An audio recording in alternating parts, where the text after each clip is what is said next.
L'argent. L'argent est le maître du monde.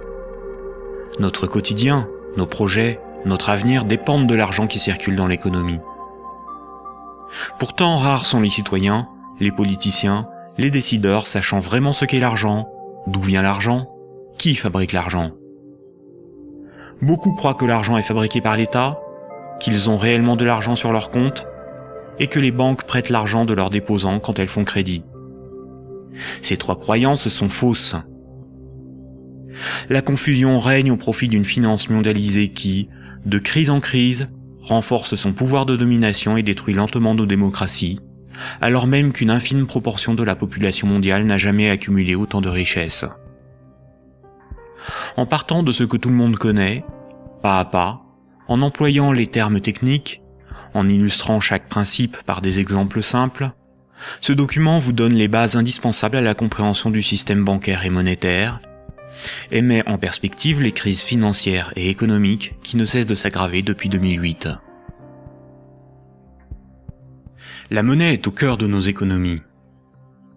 Elle en est le fluide qui permet les échanges des biens et des services. Les biens, ce sont les objets physiques qui ont un prix, comme de la nourriture, des outils, de l'immobilier, des objets de la vie courante, des véhicules, de l'électronique. Un service, c'est du temps que l'on consacre à réaliser quelque chose contre une rémunération. Les architectes, les médecins, les garagistes, les peintres, les avocats, les comptables vendent de leur temps, sous la forme de services. Les biens et les services sont achetés avec de la monnaie. Savoir qui crée la monnaie est donc indispensable pour comprendre comment le monde fonctionne. La monnaie prend plusieurs formes, qu'il faut bien distinguer. Sans la connaissance des diverses formes de monnaie et les mécanismes qu'elles impliquent, il est impossible de comprendre le système monétaire et bancaire, et plus globalement l'économie. Il y a la monnaie sous la forme de billets et de pièces de monnaie. On l'appelle la monnaie centrale corporelle. C'est celle que vous pouvez retirer au guichet ou au distributeur automatique de billets de votre banque. On peut la toucher, on peut partir avec, on peut physiquement la détruire. On l'appelle aussi monnaie manuelle, liquide ou espèce. Elle est fabriquée par la Banque centrale. En dehors de la Banque centrale, personne n'a le droit de fabriquer des billets et des pièces de monnaie.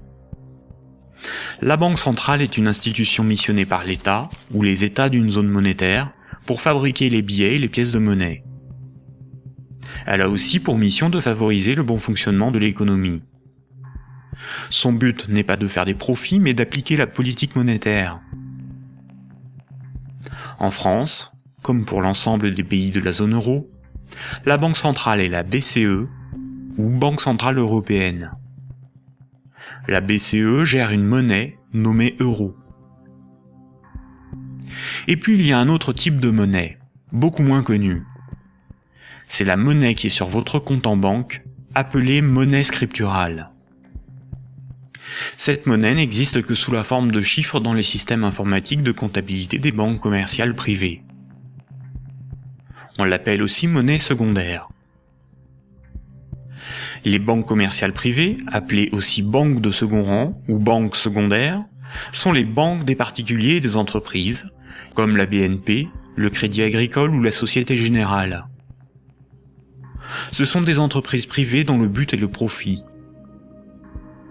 Les banques commerciales privées sont les distributeurs des billets et pièces de monnaie. Ce sont des intermédiaires, des commerçants, qui font le commerce de la monnaie centrale. Elles ont développé un substitut à cette monnaie, qui est la monnaie secondaire ou monnaie scripturale privée. Elles réalisent la gestion des moyens de paiement tels que les chèques, les cartes bancaires, les virements et les prélèvements. Pour comprendre l'origine des différentes formes de monnaie, il faut comprendre pourquoi la monnaie a été créée et parcourir son histoire de l'Antiquité à nos jours.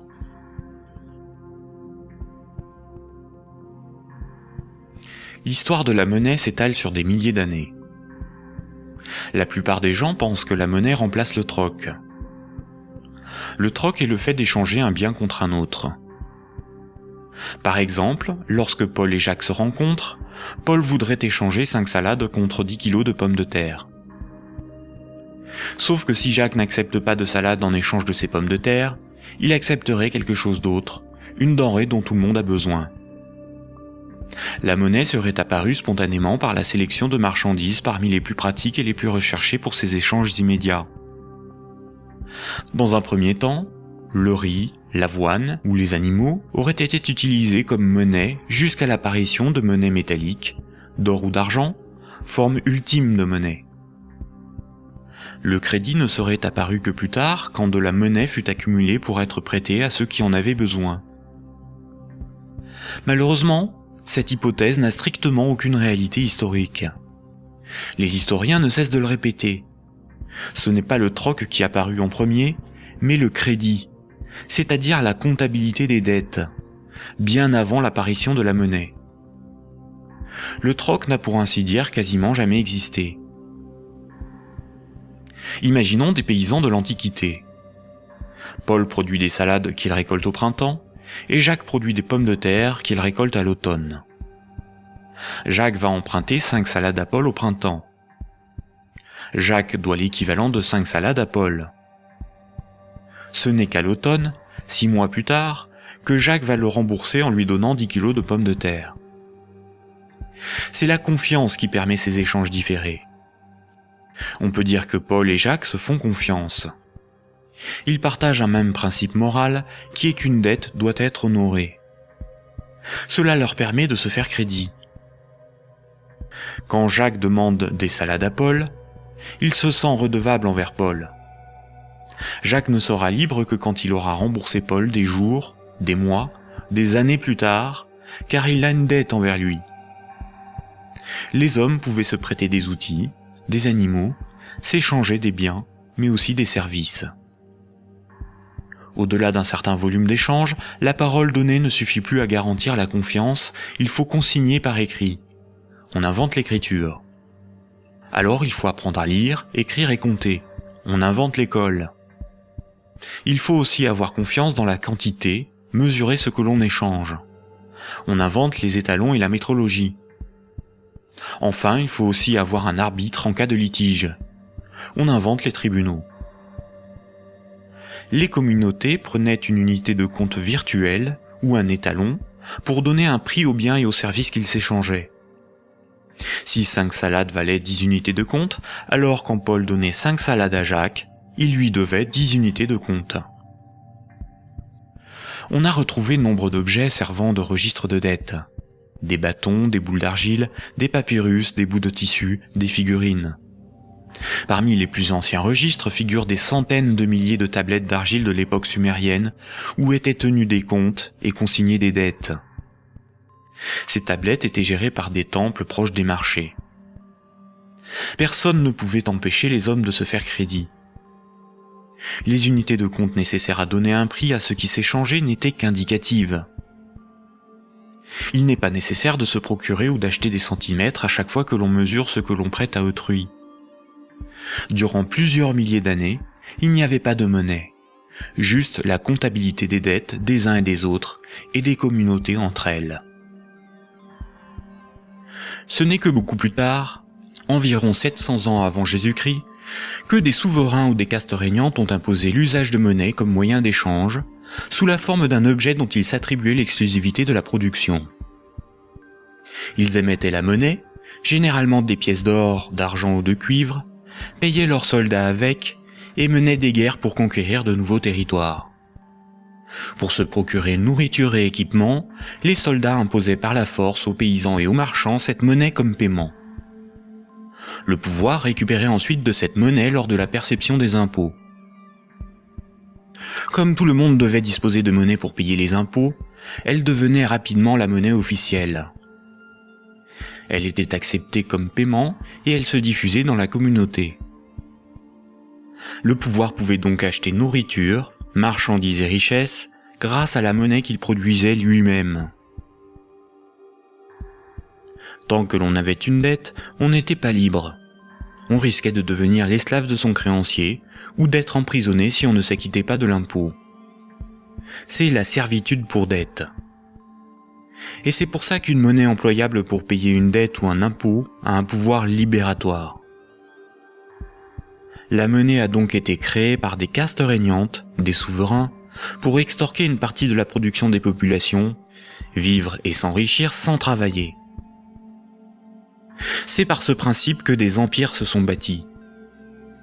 Historiquement, le troc n'était pratiqué que durant les périodes de chaos et de conflits, lorsque la monnaie venait à manquer.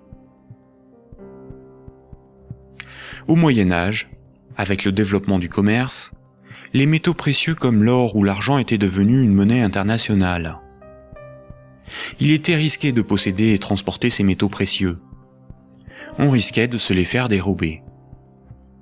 À partir du XVIIe siècle, les marchands de Londres et de Stockholm commencèrent à confier la garde de leurs métaux précieux aux orfèvres, les négociants en métaux précieux. En échange, les orfèvres leur donnaient un reçu, un certificat de dépôt nominatif qui permettait à son détenteur de récupérer à tout moment son métal précieux. Lors des retraits, les orfèvres demandaient une petite somme pour le service de stockage rendu.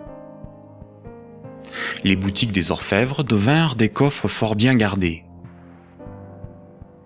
Puis ces certificats sont devenus non nominatifs. Il était simplement inscrit dessus le poids de métal précieux qu'ils représentaient.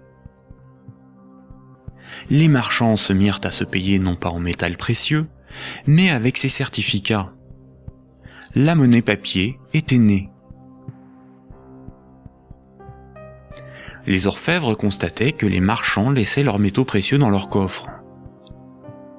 Ils eurent donc l'idée de prêter ces métaux précieux à d'autres marchands pour développer leur commerce. Mais plutôt que de prêter les métaux précieux entreposés dans leurs coffres, les orfèvres émettaient des certificats papier. Quand les marchands remboursaient leurs dettes, ils rendaient les certificats et versaient un intérêt. Les orfèvres se mirent à imprimer bien plus de certificats que de métaux précieux disponibles dans leurs coffres. Cette pratique leur permit de s'enrichir en multipliant les intérêts perçus. Quand les certificats étaient rendus aux orfèvres, ils étaient détruits. Comme le papier monnaie échangeable contre des métaux précieux était accepté par les marchands comme paiement, les orfèvres pouvaient en imprimer pour leurs propres dépenses et achats. Tant que les emprunteurs et déposants ne venaient pas tous au même moment demander l'échange de leurs certificats contre l'équivalent en métal précieux, leur petit tour de magie pour s'enrichir restait secret. Aujourd'hui, les métaux précieux sont remplacés par la monnaie centrale. Avec l'avènement de la République et de la démocratie, c'est l'appareil législatif qui rédige la loi au nom du peuple, et l'État, la nation, fait fabriquer sa propre monnaie par la Banque centrale. La loi dit que tout citoyen est obligé d'accepter non pas des métaux précieux, mais de la monnaie de l'État comme règlement d'une dette. C'est ce qui donne son cours légal à la monnaie de l'État.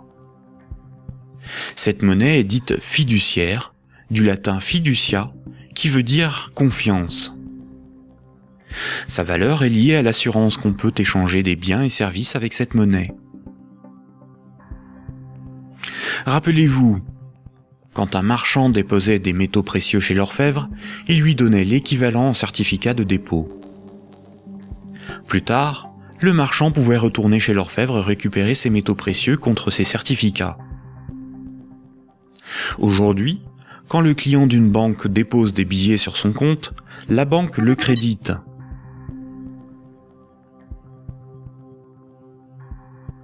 Il lui est possible de les retirer de son compte plus tard.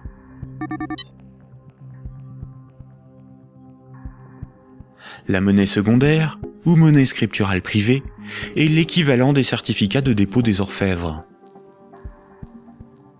Tout comme le certificat de l'orfèvre est une reconnaissance de dette de l'orfèvre envers le marchand, un compte bancaire est une dette en monnaie centrale de la banque envers son client.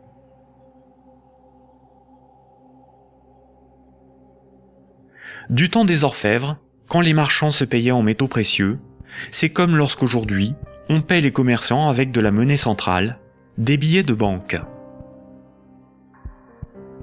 Ensuite, quand les marchands se payaient avec des certificats de dépôt de l'orfèvre, c'est comme lorsqu'aujourd'hui, on paie un commerçant par un transfert de monnaie scripturale de notre compte bancaire à celui du commerçant.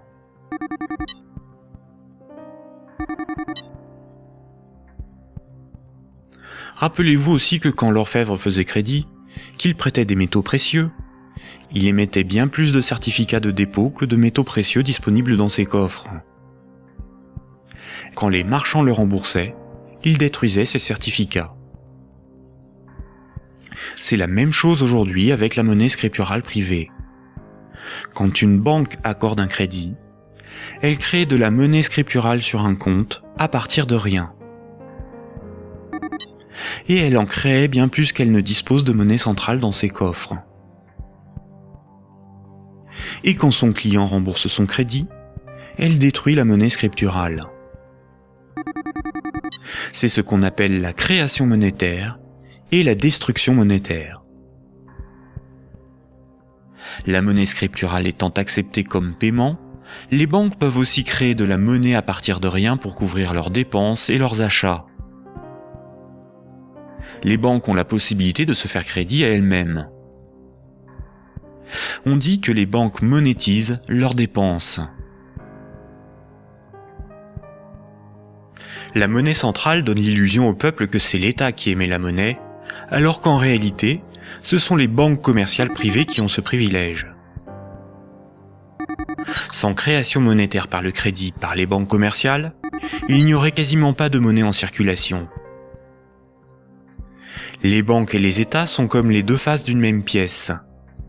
En effet, il faut d'abord que de la monnaie ait été créée par le crédit bancaire pour que l'État puisse en prélever par les impôts et les taxes.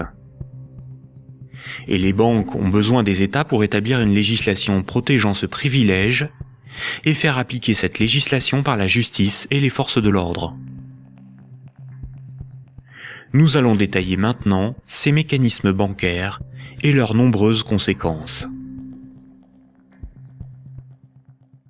Tout le monde a un compte en banque.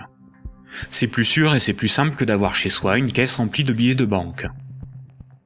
Beaucoup de gens s'imaginent qu'un compte en banque est une boîte dans laquelle sont rangés des billets de banque. En réalité, la banque a une réserve unique de billets de banque et les comptes en banque n'ont aucune réalité physique. Ce sont juste des chiffres dans la comptabilité de la banque commerciale, ce sont des unités de compte. Lorsque vous allez au distributeur de billets, votre banque prend dans son stock de billets le montant que vous voulez retirer sur votre compte et vous les donne. Elle retranche ce montant à votre compte. Ainsi, vous avez le sentiment de prendre des billets sur votre compte en banque, alors qu'en réalité, la banque convertit des chiffres en monnaie centrale corporelle, c'est-à-dire en billets de banque, la monnaie de l'État. À l'inverse, quand vous déposez des billets sur votre compte, la banque les prend et les met dans son stock de billets et augmente le chiffre de votre compte. Votre compte ne représente pas un petit tas de billets de banque, mais seulement un chiffre dans un ordinateur. Vous ne retirez que très rarement l'ensemble de ce qui est sur votre compte. Vous retirez juste ce qu'il vous faut pour faire vos petits achats dans les commerces. Tout le reste, vous le laissez sur votre compte. Et le commerçant qui reçoit vos billets comme paiement les dépose lui aussi sur son compte. De ce fait, tout le monde a plus d'unités de compte sous la forme d'un chiffre dans la comptabilité d'une banque privée que de billets de banque dans ses poches ou chez lui. La somme des unités de compte qui correspond au crédit de votre compte s'appelle un dépôt. Un compte en banque sur lequel il y a 1000 unités de compte, on appelle cela un dépôt de 1000 €.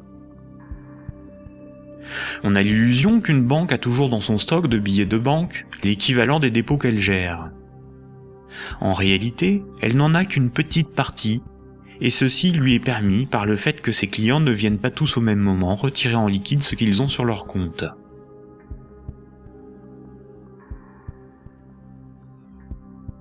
En Europe, la monnaie centrale est la monnaie qui a cours légal. C'est la monnaie officielle des États de la zone euro, dont l'État français. C'est la monnaie exigée par l'État pour le paiement des impôts et des taxes. La loi oblige les citoyens à accepter les billets de banque comme moyen de paiement, et elle sanctionne sévèrement ceux qui fabriquent de faux billets. En revanche, la monnaie inscrite au crédit d'un compte bancaire n'est qu'une reconnaissance de dette de la banque envers le détenteur du compte. Rien de plus. La loi impose aux banques commerciales privées de convertir ces unités de compte en billets de banque à votre demande. C'est pour cette raison que les banques commerciales appellent ces chiffres des euros. Les chiffres inscrits sur votre relevé de compte sont appelés euros, alors qu'en réalité, ce ne sont pas des euros. Ces unités de compte sont converties en euros au moment où vous les retirez de votre compte. Votre banque vous doit bien des euros, et c'est pour cette raison qu'il est marqué euros sur votre relevé de compte. Ces unités de compte sont tolérées par la loi comme moyen de paiement. Quand vous payez au moyen d'un chèque bancaire, d'une carte bleue ou d'un virement, vous réalisez un simple transfert d'un chiffre de votre compte à un autre. Tout ce qui sert de moyen de paiement est une monnaie. C'est pour cette raison que ces unités de compte sont appelées monnaie scripturale, monnaie secondaire ou monnaie scripturale privée. On peut dire que chaque banque a sa propre monnaie, car chaque banque a sa propre comptabilité, gère ses propres chiffres, ses propres unités de compte. Toutes les monnaies privées sont convertibles en monnaie centrale corporelle. Elles ont toutes la même valeur. Mais la monnaie scripturale d'une banque commerciale privée n'est garantie que par la banque elle-même. Une banque commerciale étant une entreprise comme une autre, elle peut faire faillite. Si elle fait faillite, elle ne peut plus garantir sa monnaie privée, et par conséquent les montants des comptes bancaires de ses clients. Les unités de compte sur les comptes bancaires peuvent tout simplement disparaître. Imaginons que vous ayez 10 000 euros en billets de banque, c'est-à-dire en monnaie centrale corporelle, en monnaie de l'État. Vous avez confiance dans sa valeur, car vous avez confiance en l'État. Vous prenez ces 10 000 euros et vous les déposez sur un compte au Crédit Agricole. En réalité, vous donnez cet argent à la banque qui les met dans son petit stock de billets et crédite votre compte. Le chiffre sur votre compte n'est qu'une reconnaissance de dette de 10 000 euros. Ce sont des unités de compte privées, car la banque est maintenant propriétaire des 10 000 euros que vous lui avez donnés, et qu'elle va probablement mettre dans un distributeur de billets pour que d'autres clients puissent retirer du liquide. La loi dit simplement qu'à votre demande, à tout moment, la banque est tenue de convertir les 10 000 unités de compte en billets de banque. Et ce que vous ne savez pas, c'est que la banque n'a qu'une petite partie des montants des comptes de ses clients sous la forme de billets de banque. Gardez à l'esprit que moins de 7% de la totalité de la monnaie en circulation est sous la forme de billets et de pièces de monnaie qui ont cours légal. Ce que vous avez sur votre compte, ce n'est qu'une promesse de remboursement en euros, et non de véritables euros.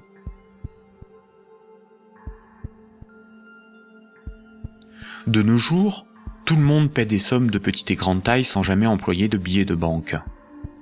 La carte bancaire, la carte de crédit, les chèques bancaires, les prélèvements automatiques et les virements forment l'essentiel des procédés de paiement.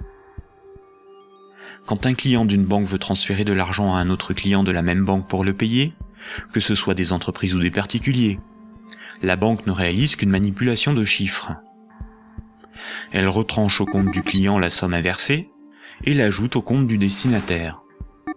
Aucun billet de banque n'est intervenu dans la transaction, et pourtant, les deux clients, en interrogeant leur banque, constatent bien qu'un transfert a été effectué. En revanche, quand un transfert doit être effectué entre les comptes bancaires de deux banques commerciales distinctes et concurrentes, la monnaie centrale intervient. Toutes les banques commerciales privées ont un compte à la banque centrale. Aucun particulier ni aucune entreprise ne peut avoir un compte à la banque centrale. Seules les banques commerciales et le trésor public, c'est-à-dire l'État, ont un compte à la banque centrale. La banque centrale réalise la comptabilité là aussi avec des chiffres dans des ordinateurs, et non pas des tas de billets de banque. Et cela pour des raisons purement pratiques. On appelle cette monnaie la monnaie centrale scripturale. Ces comptes sont en monnaie banque centrale ou monnaie centrale. Quand une banque commerciale a trop de billets, elle peut les déposer sur son compte à la banque centrale. Quand elle en a besoin pour alimenter ses distributeurs automatiques, elle demande à la banque centrale de lui convertir des euros scripturales en billets de banque. Généralement, on ne fait pas la distinction entre monnaie centrale scripturale et monnaie centrale corporelle, c'est-à-dire les billets de banque. On appelle la somme de la monnaie centrale, scripturale et corporelle, la base monétaire. Entre elles, les banques commerciales se paient en monnaie centrale. Les banques n'acceptent pour paiement des autres banques que de la monnaie centrale. Quand un client veut transférer de la monnaie scripturale de son compte vers celui d'un client d'une autre banque, la monnaie scripturale est convertie en monnaie centrale, puis transférée à l'autre banque, qui va encaisser cette monnaie centrale et créditer le compte du destinataire. Ainsi, les banques se paient entre elles en monnaie centrale, car la monnaie scripturale privée d'une banque n'a pas de valeur pour les autres banques. La comptabilité du Crédit Agricole n'a rien à voir avec la comptabilité de la Société Générale. Ce sont deux entreprises distinctes et concurrentes. Ce qui existe entre les banques et pour les banques, c'est uniquement la monnaie banque centrale. C'est celle qui a cours légal, c'est la monnaie de l'État. Quand un client d'une banque a 1000 € sur son compte, la banque n'est pas riche de 1000 €. Elle doit simplement 1000 € en monnaie centrale à ce client. C'est un chiffre dans sa comptabilité. Ce qui fait la richesse de la banque, c'est ce qu'elle possède, comme des immeubles, des bureaux, des actions, des titres financiers, et la monnaie centrale qu'elle a sous la forme de billets de banque ou de monnaie centrale sur son compte à la banque centrale. En revanche, à tout moment, la banque peut devoir s'appauvrir de 1000 € si ce client les transfère sur un compte d'une autre banque, car cette autre banque veut être payée en monnaie centrale.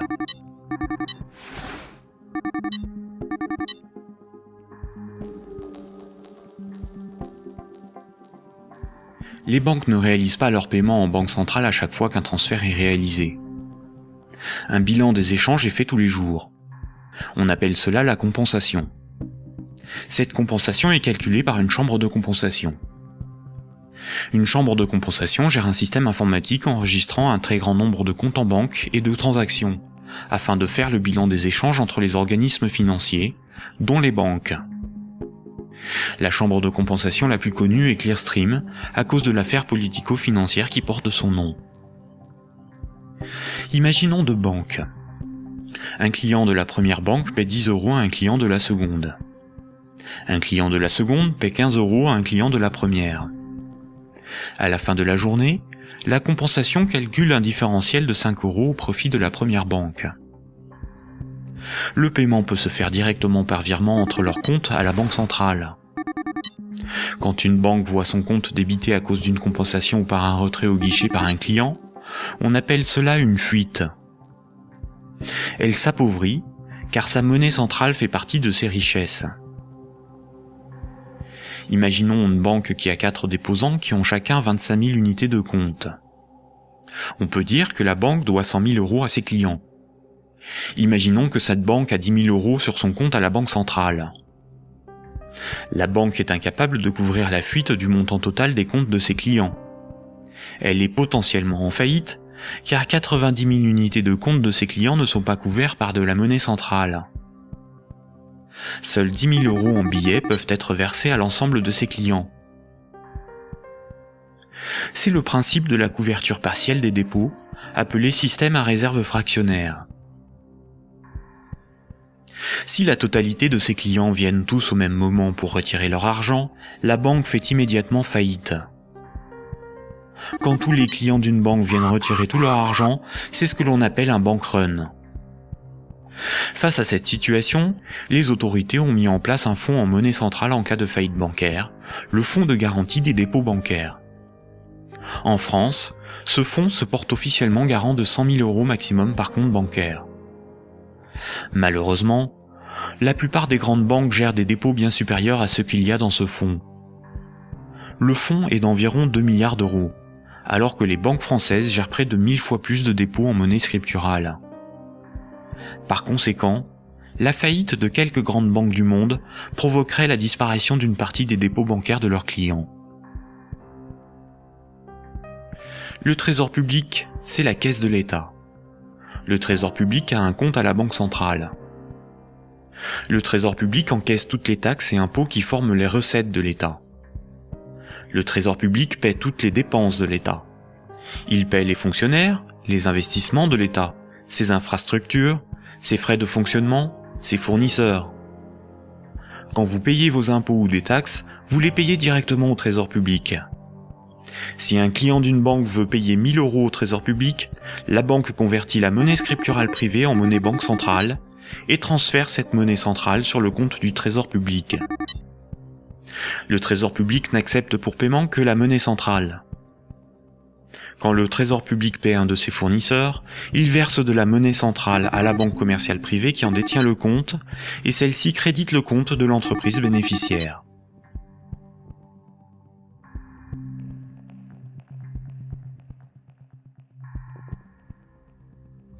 Récapitulons.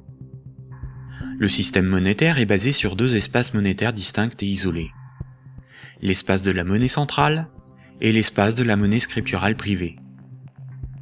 La monnaie centrale, c'est la monnaie de l'État. La monnaie centrale sert aux banques et au Trésor public pour se payer.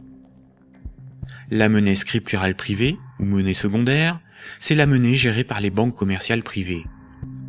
Les particuliers et les entreprises utilisent principalement cette monnaie. Quand un citoyen reçoit son salaire, c'est par transfert de monnaie scripturale privée. Sur son relevé de compte, il voit marqué euros, alors que ces euros n'existent pas. Le chiffre au crédit de son compte est une promesse de remboursement en euros. Or, si une banque fait faillite, elle ne peut plus honorer sa promesse vis-à-vis de ses clients. En France, les 2 premières banques gèrent plus de la moitié des dépôts bancaires. Aucun gouvernement ne permettra à une grande banque de faire faillite, car des millions de citoyens et d'entreprises perdraient une partie de leur argent. Ce serait une catastrophe sociale que l'ensemble de la société devrait compenser par l'appauvrissement général de la population. Toute entreprise peut faire faillite si elle est mal gérée, même les plus importantes. Mais cette règle ne s'applique pas aux grandes banques. Les gouvernements les sauvent en taxant l'ensemble des citoyens si nécessaire. Voici ce qu'en pense Frédéric Lordon, économiste, directeur de recherche au CNRS et chercheur au Centre de sociologie européenne. Frédéric Lordon, vous êtes plus radical ? J'en ai peur. C'est-à-dire, il me semble que derrière toutes les argumentations techniques du monde, il y a une question préjudicielle qui est une question de principe. Alors je voudrais repartir des sauvetages de 2008-2009, parce qu'il me semble que celui qui se profile va avoir à peu près les mêmes propriétés. À propos de ces sauvetages bancaires, on peut dire non contradictoirement 2 choses. La première, c'est qu'ils étaient une nécessité impérieuse, et je dirais même vitale. Et la deuxième, c'est que cependant, ils ont été des scandales sans nom. Des scandales sans nom. Alors pourquoi ça a été un scandale? Les gens le savent, alors ils sont un peu plus qu'échauffés, hein, je vous assure. On a sauvé les banques, on a sauvé la finance sans la moindre contrepartie, pas le plus petit commencement de réglementation de l'activité financière ou de transformation des structures bancaires. Donc, si vous me passez l'expression, le corps social en a gros. Mais pour autant, il était une nécessité impérieuse de les sauver, pour une raison extrêmement simple, c'est que il faut que les gens essayent de se figurer l'ampleur des dévastations économiques et sociales qui suivent de la matérialisation d'un risque systémique. C'est dans le cadre de cette hypothèse que je me situe. On pourra peut-être y revenir tout à l'heure. C'est-à-dire l'effondrement total de toutes les banques. Les transactions les plus élémentaires deviennent impossibles. Je veux dire, aller acheter son pain à la boulangerie, ça marche plus. Tout simplement parce que retirer de l'argent au distributeur à billets, ça marche pas. Faire un chèque, ça marche pas. Une carte bleue, ça marche pas. Vous avez les piécettes dans la poche, ça vous mène pas loin. Vous tenez 4-5 jours en forçant plutôt sur les patates. Et après, c'est retour au jardin potager pour ceux qui en ont un, et pour les autres, c'est retour vers l'état de nature économique. Ce que vous décrivez là, ça semble une catastrophe. Oui, c'est la catastrophe ultime si les banques ne sont pas sauvées et qu'elles tombent toutes ensemble. Ça pourrait se produire d'après vous, ça? Alors pour moi, La Grèce, oui. si vous voulez, c'est un événement qui est de l'ordre de l'impensable. C'est-à-dire, c'est un chaos social d'une telle ampleur qu'il me semble inconcevable que les États se désintéressent de la chose. Par conséquent, ils sont forcés de venir au secours de la finance, qu'ils le veuillent ou non. Et c'est exactement là que se noue le drame, si vous voulez. C'est dans cette articulation entre la nécessité impérieuse d'une part et le scandale de l'autre. Le corps social est forcé, par pouvoir public interposé, de venir au secours des banques, car si les banques calanchent, c'est le corps social qui calanche dans la semaine qui suit. Et forcément, les intérêts matériels de la population sont si intimement liés à la structure bancaire qu'il est impossible de la laisser crever. Et vous voyez donc là où est le problème, c'est que de par leur position très particulière dans la structure sociale du capitalisme, les banques sont les dépositaires de fait de deux biens publics vitaux pour une société marchande. Vitaux. Le premier, c'est les encaisses monétaires de la population, les dépôts, les épargnes. Je veux dire, si toutes les banques tombent, ceci s'évapore dans l'instant. Et c'est pas la peine de se gargariser avec le fonds de garantie des dépôts. Hein. Ça va si une banque ou deux tombe. Si la totalité s'écroule, le fonds saute comme un bouchon de champagne. Et le deuxième bien public vital, c'est l'intégrité du système des paiements.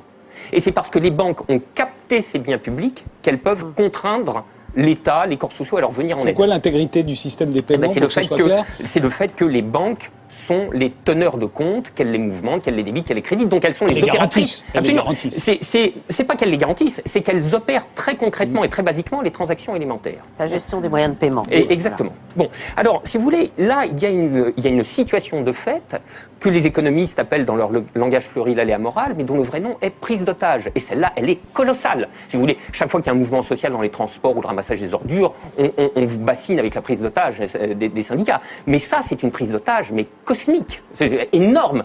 Personne n'en parle jamais. Donc, la question de principe est la suivante. Derrière la question du sauvetage des banques et derrière la question des banques tout court, le corps social doit se poser la question de savoir s'il continue de tolérer que ces biens publics vitaux soient ainsi remis à des intérêts privés, et spécialement à des intérêts privés aussi mal éclairés que ceux de la finance, quand elle est mouillée jusqu'aux sourcils dans les marchés de capitaux. Bon, je trouve que poser la question, c'est y répondre. Et si on ne répond pas non, cette obligation de venir à la rescousse des banques se reposera éternellement. D'où ma conclusion. Il faut envisager la déprivatisation intégrale du secteur bancaire. La nationalisation. Alors, la nationalisation...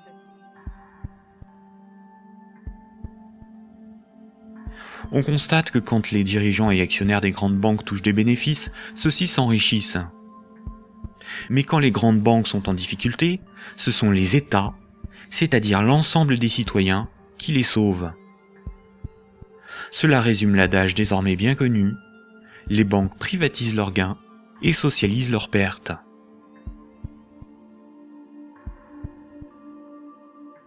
Pour bien comprendre le mécanisme de création monétaire, nous devons savoir ce qu'est un actif. Imaginons que Paul possède une moto, des vêtements, une télévision, un ordinateur et 200 € sur lui en billets de banque. Tout ceci représente ses actifs, car les actifs, c'est ce que l'on possède. Les 200 € qu'il a sur lui sont ses actifs financiers. Maintenant, Jacques emprunte à Paul 100 €. En lui empruntant cette somme, Jacques signe une reconnaissance de dette l'engageant à rembourser Paul dans un mois.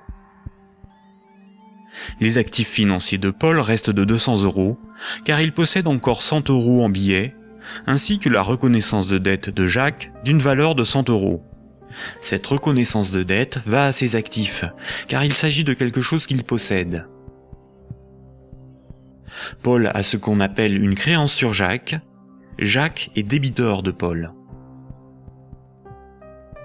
En cas de litige, si Jacques ne rembourse pas Paul, la justice pourra intervenir pour forcer Jacques à respecter ce contrat.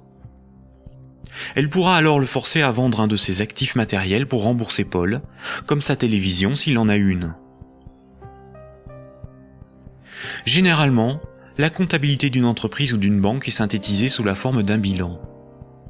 Un bilan comptable est une synthèse permettant de représenter ce que l'entreprise possède, ses actifs, et ce qui lui appartient pas ou ce qu'elle doit, son passif. La différence entre son actif et son passif représente son résultat. On peut aussi l'appliquer à un particulier. Voici à quoi ressemblerait le bilan de Paul.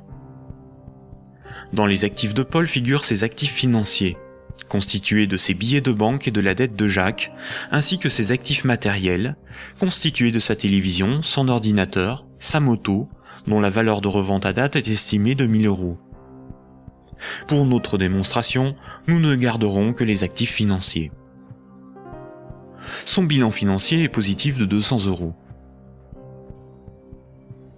Le bilan de Jacques, qui n'avait aucun actif, est celui-ci. Jacques possède 100 € en billets, mais doit aussi 100 € à Paul. Le passif, c'est ce qu'on doit. Son bilan est donc nul, car son passif annule son actif. Donc un actif est quelque chose qui a une valeur financière que l'on peut inscrire dans un bilan. S'il est à l'actif du bilan, c'est quelque chose que l'on possède. S'il est au passif du bilan, c'est quelque chose qui ne nous appartient pas et que l'on doit à quelqu'un d'autre. Imaginons maintenant que Nicolas, qui a 300 € en billets de banque, propose à Paul de lui racheter sa créance sur Jacques. Il va donc pour cela lui donner 100 € et modifier le bénéficiaire du contrat de sorte que Jacques doive maintenant la somme non plus à Paul, mais à Nicolas. Voici à quoi ressemblerait le bilan de Paul. On constate que Paul a retrouvé ses 200 € en billets de banque. Son bilan financier est positif de 200 €. Le bilan de Jacques, qui n'avait aucun actif, n'a pas changé. Son bilan est toujours nul. Le bilan de Nicolas, qui avait 300 € d'actifs, est maintenant celui-ci. Il reste à Nicolas 200 € en billets de banque et la reconnaissance de dette de Jacques, qui a une valeur, à terme, de 100 €. Le bilan de Nicolas est positif de 300 €. Lorsque Jacques devait 100 € à Paul, Paul prenait le risque que Jacques ne le rembourse pas. Quand Paul a vendu la reconnaissance de dette à Nicolas, c'est Nicolas qui prend le risque de n'être pas remboursé par Jacques. C'est un transfert de risque sur une créance. Si Jacques ne rembourse pas sa dette, le bilan de Nicolas peut perdre jusqu'à 100 €. On dit alors que Jacques fait défaut sur tout ou partie de sa dette. Nicolas perdrait 100 € sur son bilan, correspondant à la créance que Jacques n'a pas honorée. Nous voyons donc qu'une créance peut être un actif et peut être revendue au même titre qu'une moto ou des vêtements. Les actifs matériels ont une valeur estimative. Certains actifs matériels perdent de leur valeur avec le temps. C'est le cas d'un ordinateur ou d'une moto. Ils ne peuvent pas facilement être employés pour régler des dettes. En revanche, les actifs financiers ont une valeur connue. La créance sur Jacques ou les billets de banque ont des valeurs fixes. Le bilan d'une banque se présente comme le bilan de n'importe quelle entreprise. La banque a des actifs qui sont ses richesses, ce qu'elle possède, et un passif qui représente ce qui ne lui appartient pas, ses dettes. Nous avons vu que le crédit d'un compte bancaire d'un client est une dette de la banque envers celui-ci. Les dépôts correspondant au compte bancaire de ses clients sont donc enregistrés au passif de son bilan.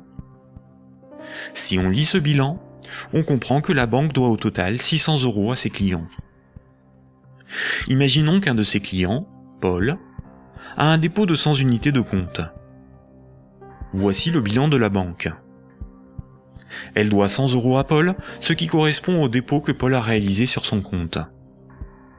Ce compte en banque est dit à vue, c'est-à-dire que Paul peut tout de suite utiliser ses unités de compte pour un paiement. Paul souhaite emprunter 1000 € à sa banque. La banque établit le contrat de prêt qu'elle lui fait signer. Ce contrat l'engage à rembourser la banque selon un échéancier précis. Paul devra rembourser les 1000 € empruntés, appelés capital du crédit, plus 50 € d'intérêt. Pour créditer le compte de Paul, la banque ne prend pas les dépôts d'autres clients pour lui donner. Elle augmente simplement le chiffre inscrit sur son compte bancaire. Elle crée des unités de compte à partir de rien.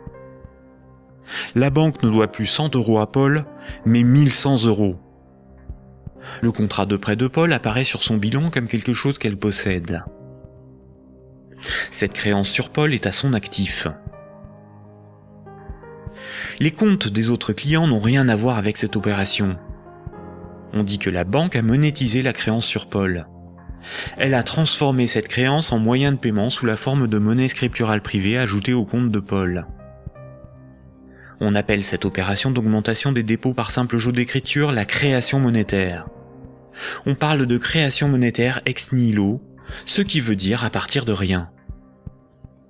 Enfin, quand Paul va rembourser le crédit, la banque va annuler des unités de compte chaque mois, selon l'échéancier du crédit, directement sur le compte de Paul. Cette annulation est appelée destruction monétaire. Elle diminue la somme qu'elle lui doit. Simultanément, dans son bilan, la somme restante à rembourser diminue aussi. La banque prend le risque que Paul n'arrive pas à rembourser le crédit, qu'il soit insolvable. C'est le risque de faire crédit ou risque de contrepartie. On pourra qualifier alors la créance de Paul, le contrat de prêt, d'actifs pourris ou d'actifs toxiques. Cette opération de création de moyens de paiement artificiels, tout comme sa destruction progressive lors du remboursement, est difficilement compréhensible pour la plupart des gens, y compris pour ceux qui travaillent dans les banques, même à haut niveau. Il est pourtant évident que quand une banque accorde un prêt, aucun de ses clients ne voit son compte diminuer ne serait-ce que d'1 €. Ce mécanisme est très mal compris et les médias perpétuent, par ignorance, le mensonge selon lequel les banques doivent collecter des dépôts pour pouvoir prêter de l'argent. Pourtant, ce mécanisme est parfaitement décrit dans les manuels d'économie. Vous pouvez par exemple télécharger un petit fascicule intitulé « La monnaie et nous », édité par la Banque de France en 2009, expliquant la création monétaire par les banques commerciales privées.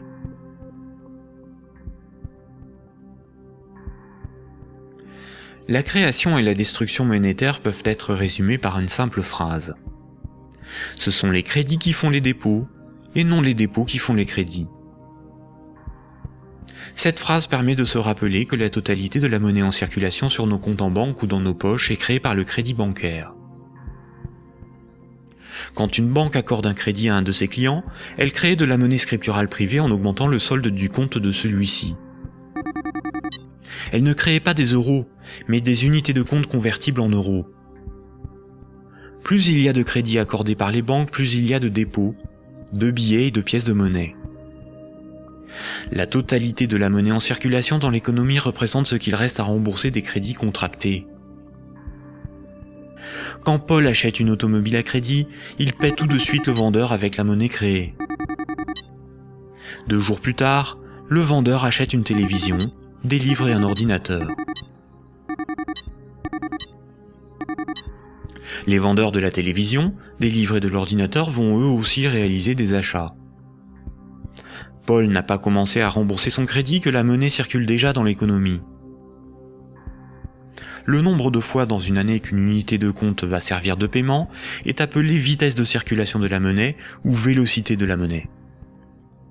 100 unités de compte échangées 10 fois pour des paiements représentent 1000 € de paiement. L'argent qui circule de compte en compte est donc en réalité une dette qui circule. Les billets et pièces de monnaie en circulation sont une conversion de monnaie scripturale privée créée lors des crédits. Chaque unité de monnaie scripturale sur nos comptes bancaires et chaque billet ou pièce de monnaie dans nos poches a été créé lorsqu'un particulier, une entreprise ou un État a emprunté de l'argent à une banque. Une banque peut aussi créer des unités de compte pour ses propres dépenses. Pour cela, une banque ouvre un compte pour chacun de ses salariés ou fournisseurs. Ensuite, elle crée des unités de compte à partir de rien sur ses comptes. C'est comme cela que les banques assument leurs charges ou réalisent des investissements. On dit que la banque monétise ses frais de fonctionnement ou ses achats. Quand elle paie un employé ou un fournisseur par création monétaire, la banque ne fait rien de plus que de se créer une nouvelle dette envers celui-ci. À l'inverse, quand une banque prélève une somme sur votre compte en banque, elle n'opère aucun transfert. Quand elle prélève des frais bancaires ou simplement les mensualités de remboursement d'un crédit bancaire, elle détruit de la monnaie.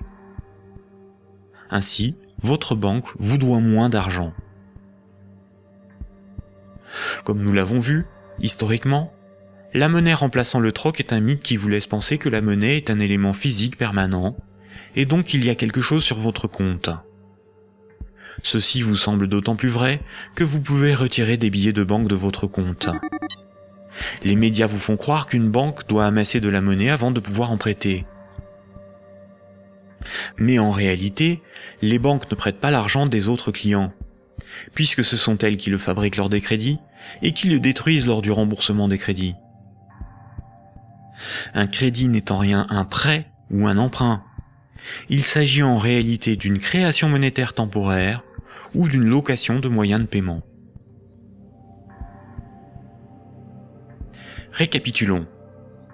La monnaie scripturale privée est créée par les crédits, à partir de rien.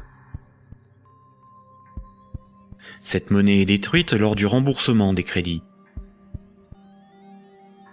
Ceci sous-entend une création-destruction simultanée et concurrente qui détermine une masse de monnaie scripturale privée en circulation, que l'on appelle masse monétaire. C'est similaire à la population d'un pays qui varie en fonction des décès et des naissances.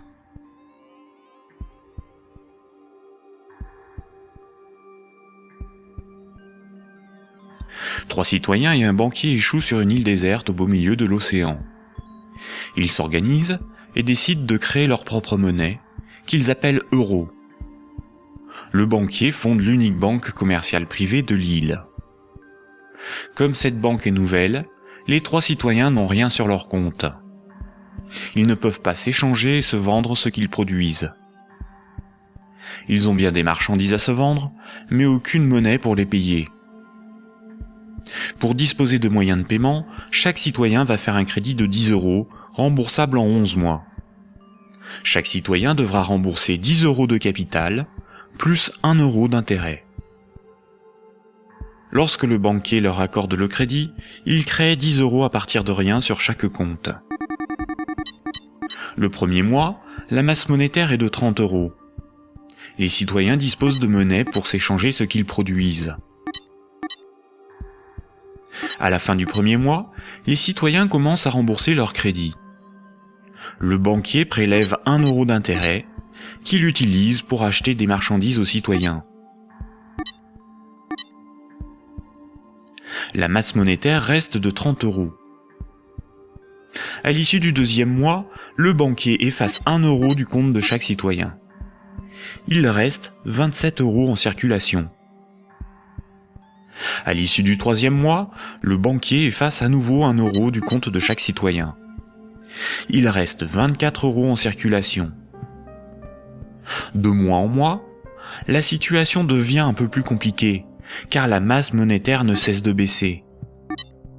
Les citoyens se retrouvent en concurrence pour capter l'argent. À l'issue du 11e mois, après une farouche concurrence entre les trois citoyens pour capter la monnaie restante, leurs comptes sont vides, car tout le monde a remboursé exactement ce qu'il avait emprunté à la banque. Plus rien ne peut être ni acheté ni vendu. C'est la crise économique. Le banquier réunit les citoyens et leur dit : « Pour résoudre cette situation, c'est très simple. Vous n'avez qu'à m'emprunter à nouveau de l'argent. » Les citoyens acceptent.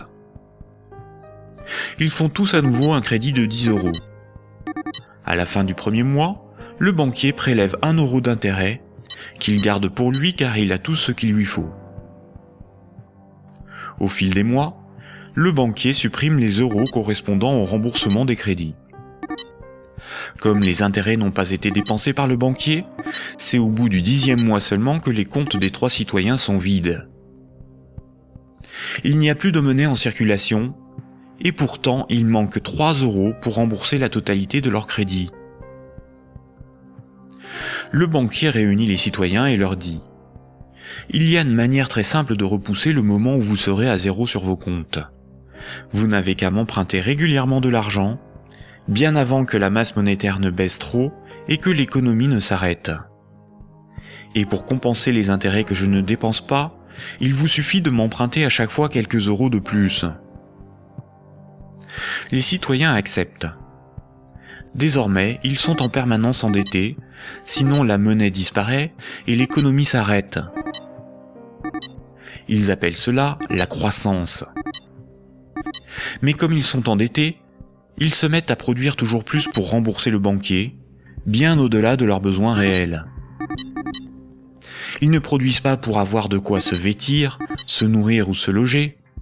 Ils produisent pour avoir l'argent nécessaire pour rembourser leur crédit.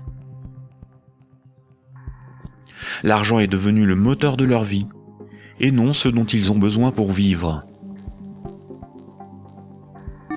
Ce système permet au banquier de ne rien produire. Il passe son temps à gérer ses comptes, à créer de la monnaie puis à la détruire. Avec la monnaie qu'il fabrique, il achète ce dont il a besoin aux citoyens. Rapidement, les ressources naturelles de l'île viennent à manquer. Il n'y a plus de bois, plus de gibier, plus d'eau, plus de terre pour produire toujours plus. La croissance a épuisé les ressources naturelles et détruit l'environnement. Cette petite histoire met en valeur de réalités tout à fait surprenantes. D'une part, les sommes dues aux banques sont globalement supérieures aux sommes disponibles pour les rembourser. D'autre part, si tout le monde remboursait ses dettes, il n'y aurait quasiment plus de monnaie en circulation dans le monde. Tous les comptes seraient vides, tous les billets et pièces de monnaie disparaîtraient. Le système monétaire fonctionne comme un système pyramidal. Pour payer les crédits en cours de remboursement, il faut que de nouveaux crédits soient accordés. Sinon, la monnaie se raréfie et certains emprunteurs sont dans l'incapacité de rembourser leurs crédits.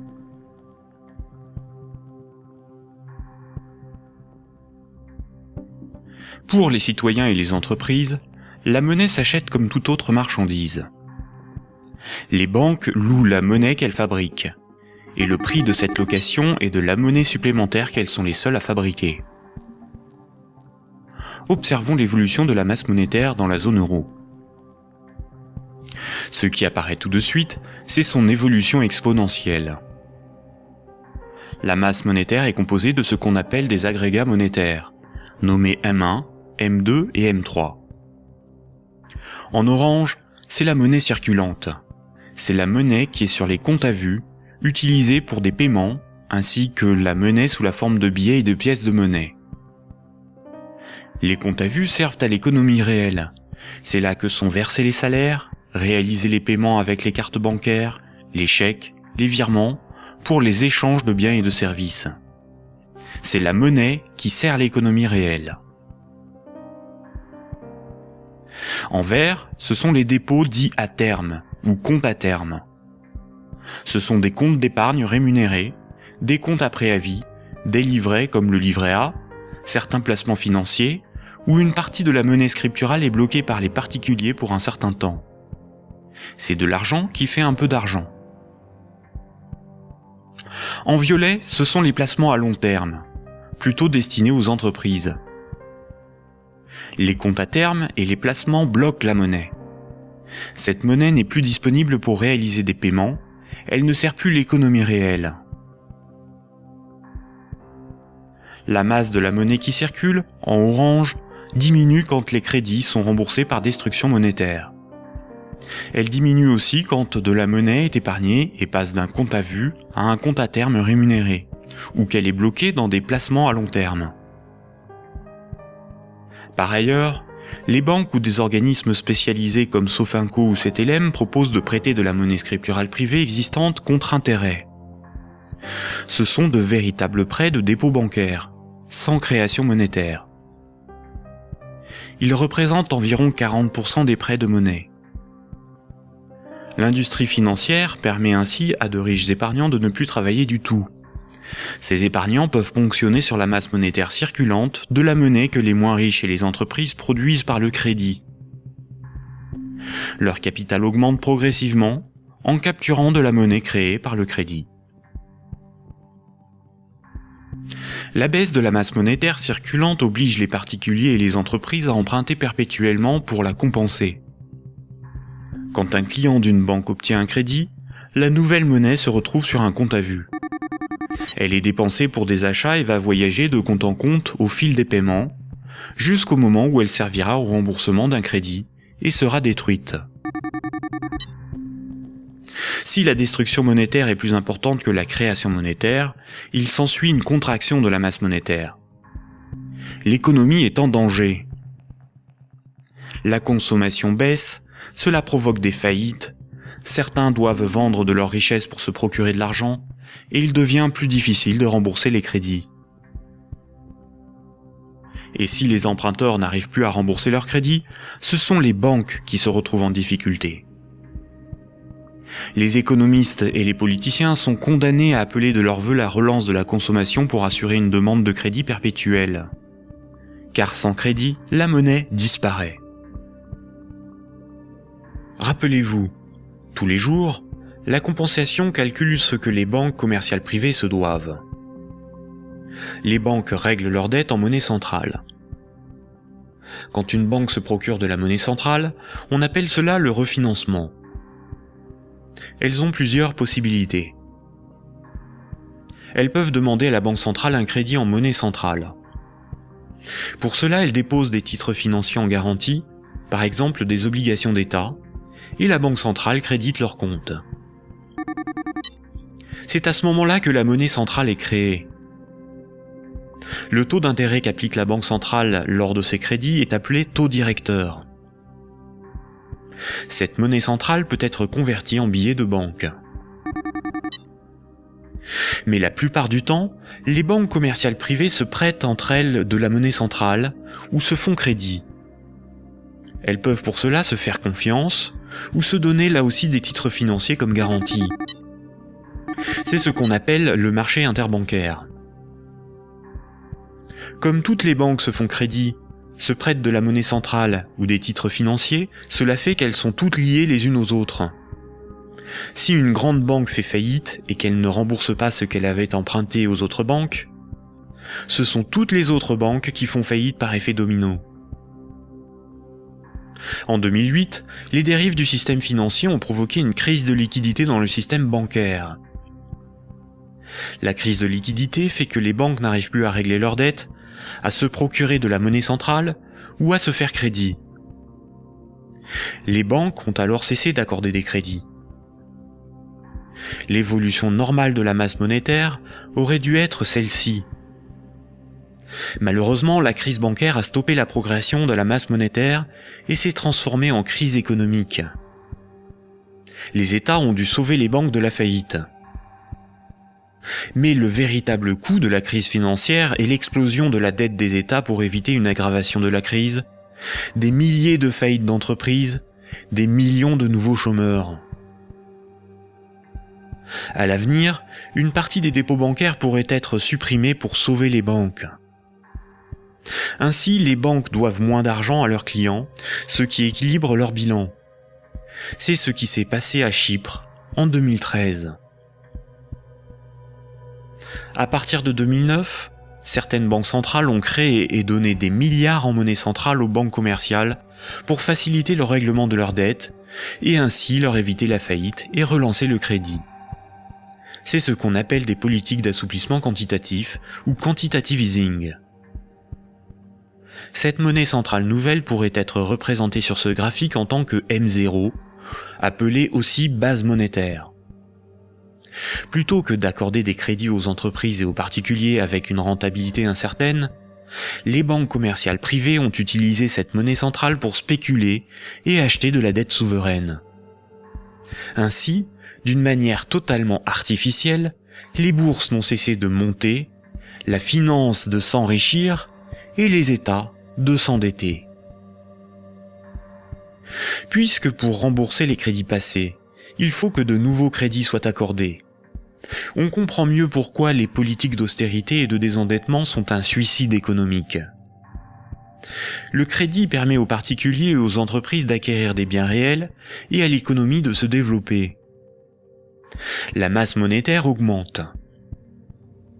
Une politique d'austérité provoque une contraction de la masse monétaire, condamnant à la faillite certains emprunteurs, qu'ils soient des particuliers, des entreprises ou des États. Les banques de ces emprunteurs peuvent saisir leurs maisons, leurs machines, leurs stocks. Les États doivent privatiser les services publics pour rembourser les marchés financiers. La baisse de la masse monétaire provoque la rareté de la monnaie, et cette rareté provoque in fine des transferts de richesses réelles des débiteurs vers la minorité des créanciers, notamment les banques. C'est similaire au processus organisé par l'Occident vis-à-vis des pays en voie de développement. On endette ces pays pour qu'ils nous achètent des infrastructures, des machines, des moyens de production, via des prêts du FMI et de la Banque mondiale. Incapables de rembourser les crédits, leur faillite permet de saisir les ressources naturelles ou même ceux qu'ils ont achetés grâce à ces crédits. Le PIB d'un pays, c'est approximativement la somme des revenus dans ce pays en une année. Dans la zone euro, la dette des États représente 90% du PIB. Et les dettes du secteur privé représentent 160% du PIB. En d'autres termes, pour rembourser toutes les dettes, il nous faudrait travailler 2 ans et demi en donnant tous nos revenus aux banques et aux marchés financiers. Or, si on remboursait toutes nos dettes, il n'y aurait plus de monnaie en circulation. Ce système pyramidal de dette n'est viable que dans un équilibre précaire, car la capacité des emprunteurs à rembourser leurs crédits dépend de la capacité d'autres emprunteurs à contracter de nouveaux crédits.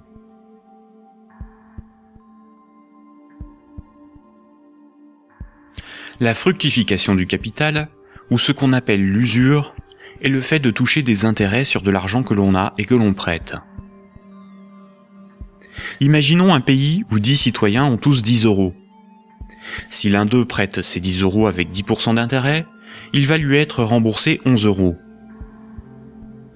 S'il le fait 10 fois, les autres citoyens de ce pays auront perdu chacun 1 euro. S'il le fait 90 fois, il possédera les 9/10 des richesses du pays, sans avoir travaillé. C'est son capital qui travaille, pas lui. C'est déjà une situation moralement difficile à justifier. Si l'usure permet aux riches de concentrer de la monnaie, les banques ont le privilège de la création de cette monnaie. Quand une banque veut acheter un immeuble, elle crée la monnaie nécessaire à l'acheter. Pour pouvoir créer de la monnaie, une banque doit simplement veiller à ce que ses actifs, ce qu'elle possède, lui permettent de payer les autres banques. Si les banques peuvent créer de la monnaie à partir de rien pour leurs achats, les entreprises, les particuliers et les États doivent d'abord en épargner, ou bien demander à une banque de lui en louer par un crédit. Voici ce que Maurice Allais, prix Nobel d'économie en 1988, disait de la création monétaire ex nihilo. Dans son essence, la création de monnaie ex nihilo actuelle par le système bancaire est identique, je n'hésite pas à le dire pour bien faire comprendre ce qui est réellement en cause, à la création de monnaie par les faux monnayeurs, si justement condamnée par la loi. Concrètement, elle aboutit au même résultat. La différence est que ceux qui en profitent sont différents et autorisés à le faire. Les banques sont des entreprises à but lucratif. Elles ont des actionnaires, leur but est l'enrichissement. Par le privilège de la création monétaire, la spéculation et l'usure organisée à l'échelle industrielle, on constate une gigantesque concentration des richesses dans les mains d'un tout petit nombre de personnes. Quand on parle de richesse, il ne faut pas penser à de l'argent, mais à de l'immobilier, des infrastructures, des propriétés, des entreprises, bref, ce qui a réellement de la valeur. Des chercheurs suisses ont extrait d'une base de données de l'OCDE un groupe de 147 entreprises financières qui ont le contrôle des 20 000 plus grandes entreprises du monde. Et un plus petit groupe forme le noyau dur de ces maîtres du monde. Sans surprise, les banques, et plus globalement le monde de la haute finance, notamment anglo-saxonne, contrôlent directement ou indirectement la plupart des grandes entreprises du monde. 1% de la population possède 46% du patrimoine mondial. Ce mouvement de concentration des richesses s'est accentué dans les années 70. Le néolibéralisme consacre la loi du marché comme dogme économique. Il prône la libre circulation des capitaux, des marchandises et des personnes à l'échelle mondiale, et une concurrence libre et non faussée. L'efficience des marchés serait l'avenir de l'homme. Dans cette perspective, les États sont des obstacles à la dérégulation financière.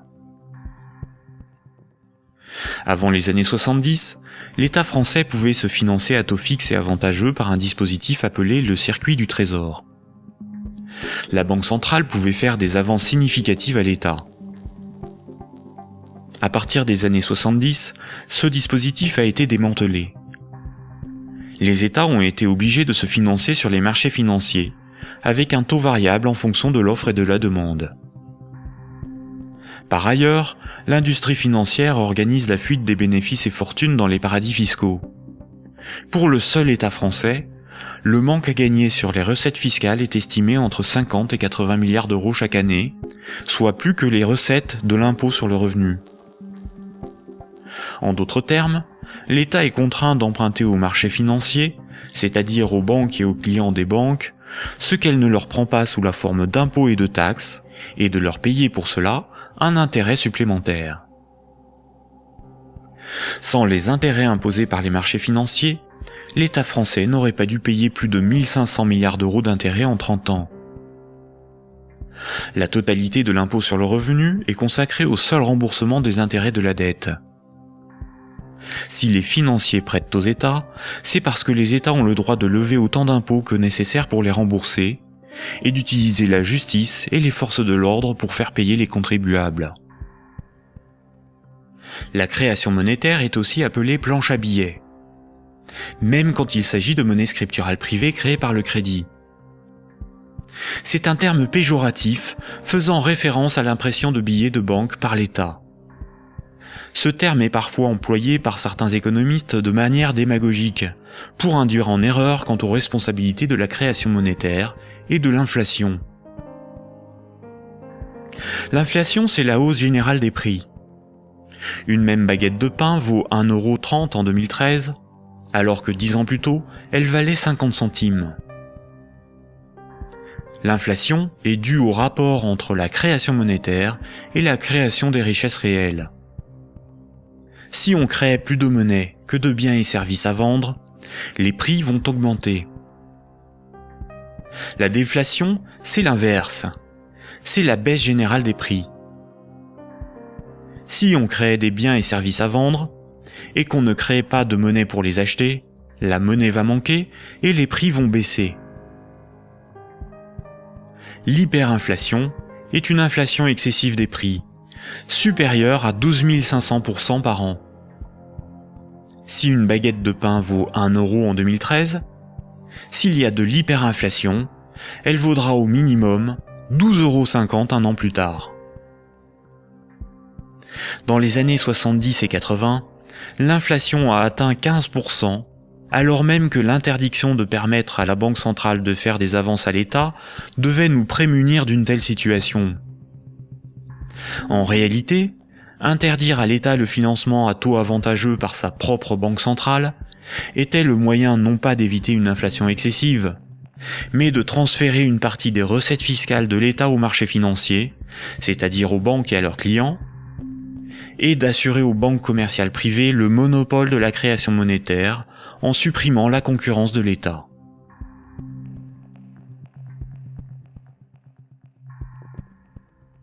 Voici ce qu'on pouvait lire en 1924, avant la Grande Dépression de 1929, dans le magazine de l'Association des banquiers des États-Unis. Le capital doit assurer sa propre protection par tous les moyens possibles, grâce à la coalition et à la législation. Les dettes doivent être collectées et les hypothèques exercées le plus rapidement possible. Lorsque les personnes ordinaires perdent leur maison à travers le processus de la loi, elles deviennent plus dociles et peuvent plus facilement être dirigées grâce au bras fort du gouvernement représenté par les principaux acteurs financiers et par une puissance centrale due aux richesses. Ces vérités sont bien connues de nos principaux intervenants, qui s'appliquent désormais à créer un impérialisme permettant de gouverner le monde. En divisant les votants grâce au système de partis politiques, nous les manipulons afin qu'ils dépensent toute leur énergie pour des problèmes n'ayant aucune importance. C'est donc grâce à une action discrète que nous garantirons la pérennité de ce que nous avons si bien planifié et accompli. Rappelez-vous, dans l'Antiquité, la monnaie physique a été inventée par des souverains pour lever des armées, conquérir de nouveaux territoires et instaurer une dépendance des peuples à la monnaie par la levée des impôts.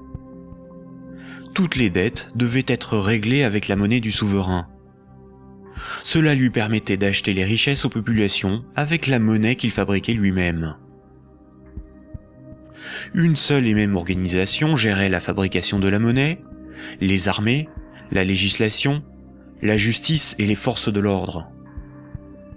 Aujourd'hui encore, la monnaie reste un instrument de domination et un élément clé de la géopolitique. Le siècle dernier a été celui du dollar américain.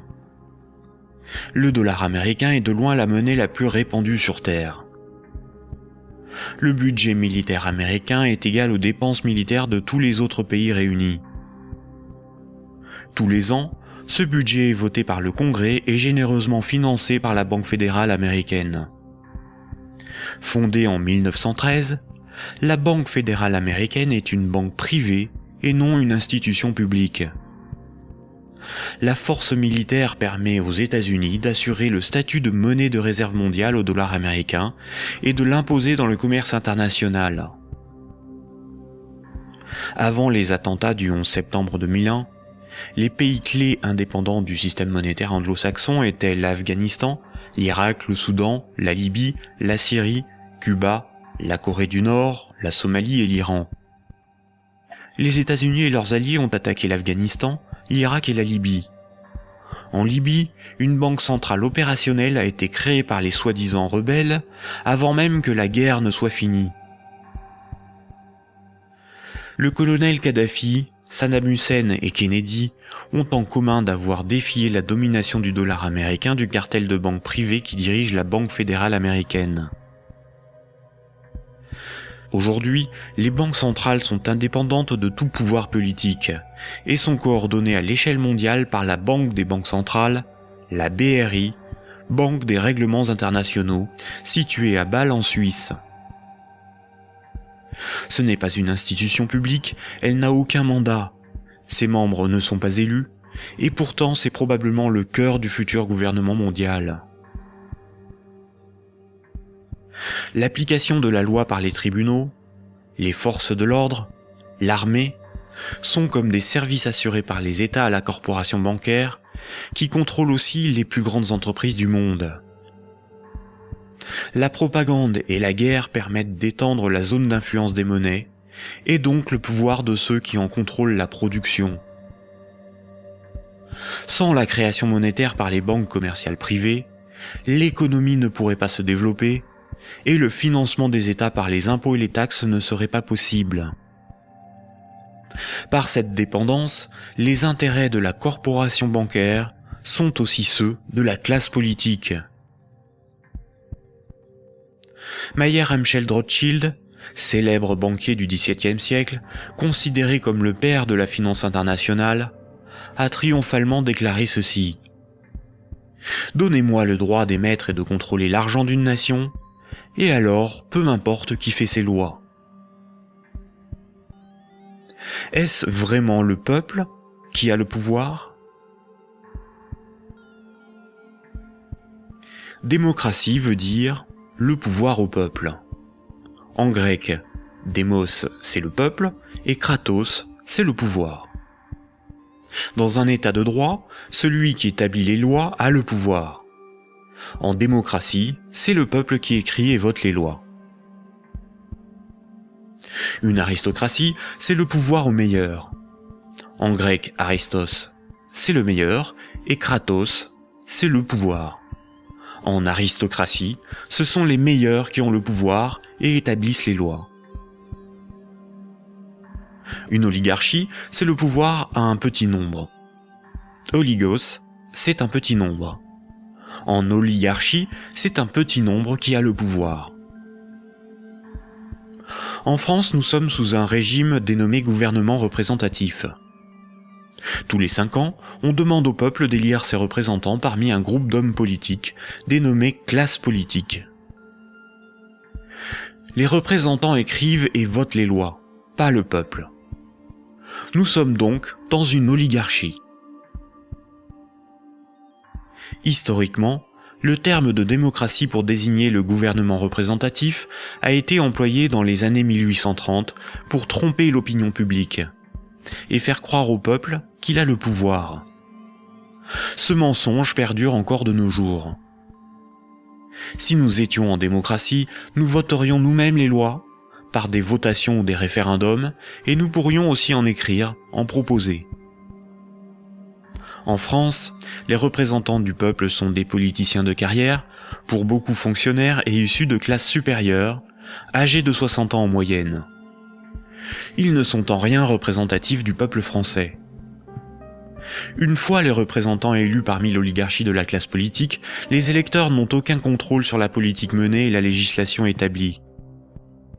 Les représentants votent selon leurs opinions, leurs intérêts, leur complicité ou leur carrière politique. Ils sont la cible de groupes d'intérêts qui influencent leur vote. Les textes de loi sont dans 9 cas sur 10 rédigés par de hauts fonctionnaires non élus.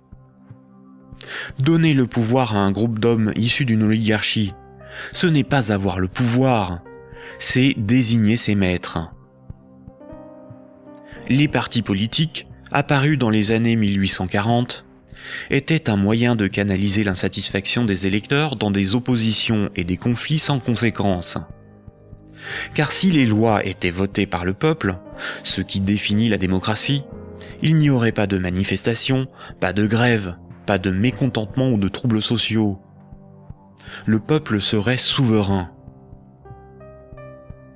Durant la Révolution, les riches avaient bien plus à perdre que les pauvres. Voltaire, figure emblématique des Lumières, disait ceci: « Un pays bien organisé est celui où le petit nombre fait travailler le grand nombre, est nourri par lui, et le gouverne. »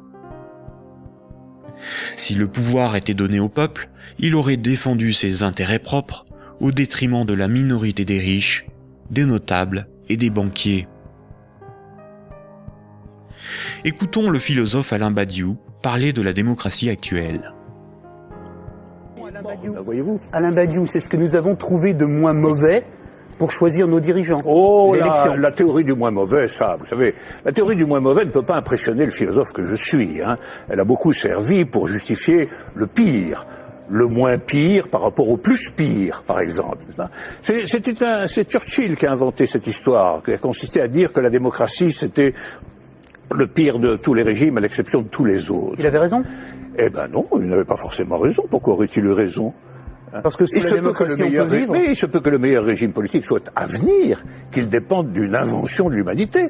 Après tout, vous savez, pendant des millénaires, ce à quoi nous assistions, c'était à des théocraties, à des régimes extraordinairement tyranniques et oppressifs. Ils ont duré bien plus longtemps que votre démocratie, bien plus longtemps. Donc cette démocratie, c'est peut-être tout simplement une sorte de petit intervalle dans l'histoire. Surtout que elle ne marche que là où le capitalisme est déchaîné. Hein. Ça, c'est un fait. Hein. Le régime parlementaire démocratique, je le constate, c'est un fait. Il n'existe comme régime installé, consensuel, conséquent, que là où l'économie capitaliste s'est développée. Et quand l'économie capitaliste commence à flancher, ce type de représentation politique se sent aussi un peu malade, n'est-ce pas ? C'est là où on en vient au cœur de votre pensée. Un tout petit moment d'explication. Vous êtes, Alain Badiou, un de ceux qui avaient revendiqué le mot communisme, alors même que les régimes communistes ou étiquetés communistes étaient effondrés. Vous aspirez à un régime politique qui serait placé sous le signe de l'égalité. Tout votre livre, toute la République de Platon, tourne autour de cette idée. La cité idéale, c'est la cité de l'égalité, la cité de l'idée juste, donc du communisme. Et quand vous nous dites, pour moi, le capitalisme, c'est l'équivalent de la démocratie, là est la racine de votre rejet de la démocratie, je ne vous trahis pas. De cette démocratie-là, parce que je n'accepterai pas de dire que je rejette la démocratie. Vous avez parlé tout à l'heure d'une illusion démocratique, mais la démocratie que nous connaissons aujourd'hui, c'est elle qui est l'illusion démocratique. Parce que personne, dans le débat politique français ou étranger, dans les pays démocratiques, ne veut abolir le capitalisme. C'est ça le sujet. C'est pas exactement ça. C'est un petit peu plus précis. C'est parce que les différents gestionnaires possibles de notre société sont des gens qui, de toute façon, admettent pour l'essentiel l'ordre établi. Ça, il faut en convenir. D'ailleurs, s'ils n'admettaient pas les uns et les autres l'ordre établi, ils n'accepteraient pas de se succéder comme ils le font.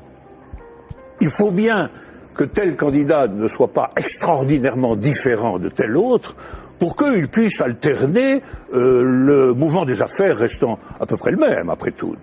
Donc il y a un consensus fondamental qui fonde ce que vous appelez, vous, la démocratie, qui est une démocratie tout à fait normée, tout à fait particulière, et qui repose sur des acceptations fondamentales premières. Voilà.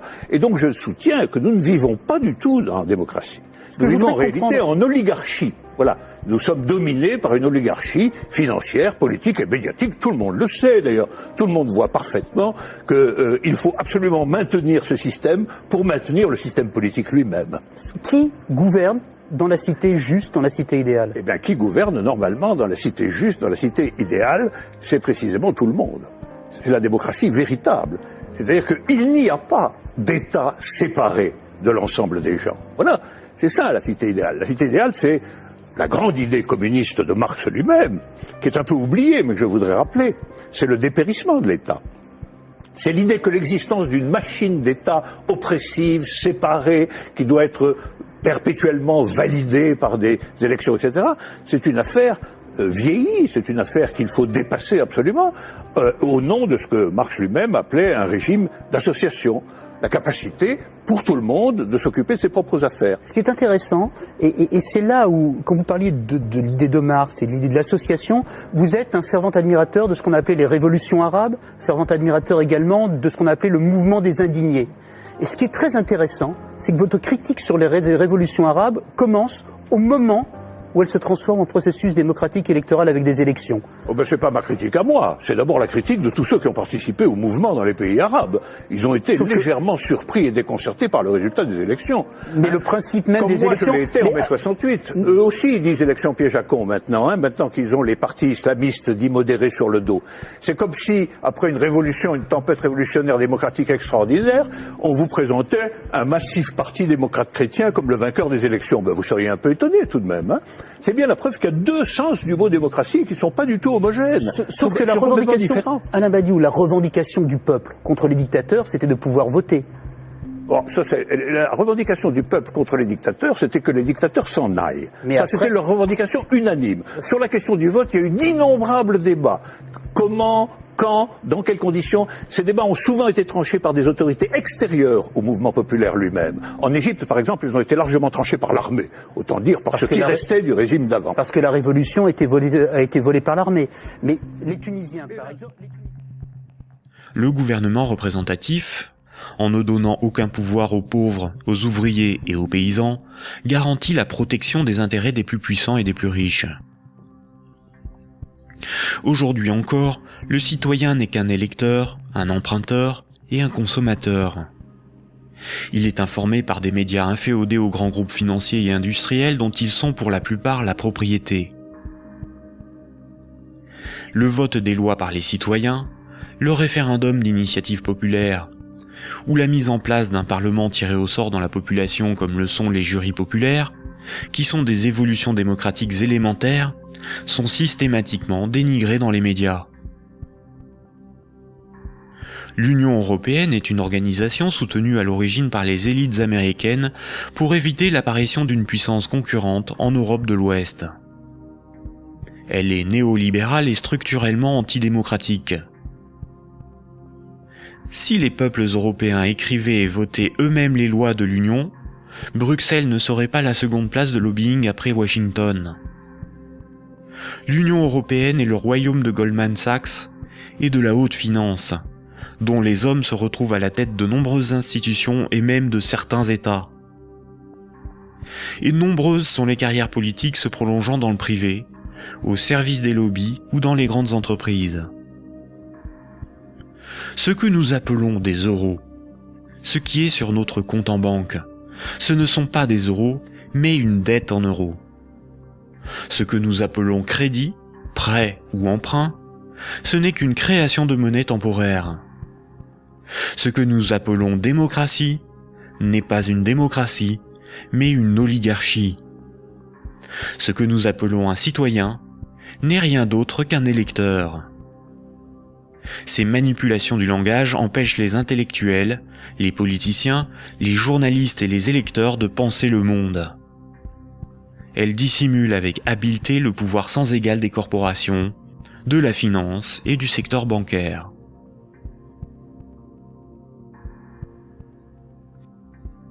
Aujourd'hui, la planète n'est plus capable de se régénérer. L'humanité tout entière est en train de se confronter aux limites de la Terre elle-même et manque de ressources naturelles. Toute croissance économique nécessite beaucoup de matières premières et d'énergie. Or, les ressources de la planète sont limitées. Certaines organisations militent pour qu'une nouvelle approche économique et sociale émerge, pour que nous soyons respectueux de notre environnement et sortons d'une logique de compétition, de surconsommation et de conflit. Certains font la promotion de la décroissance. La décroissance permettrait l'équilibre de l'activité humaine et les ressources de la planète. Mais la décroissance sous-entend une réduction permanente de la demande de crédit, donc une contraction de la masse monétaire qui déboucherait rapidement sur une crise économique majeure. En réalité, les nations sont les esclaves de l'impérieuse nécessité d'une dette perpétuelle pour disposer de monnaie, donc d'une croissance soutenue, impliquant une consommation en progression constante. S'il n'y a plus d'anticipation de revenus futurs, il n'y a plus de crédit, donc la monnaie disparaît, l'État ne peut plus fonctionner et l'économie s'arrête.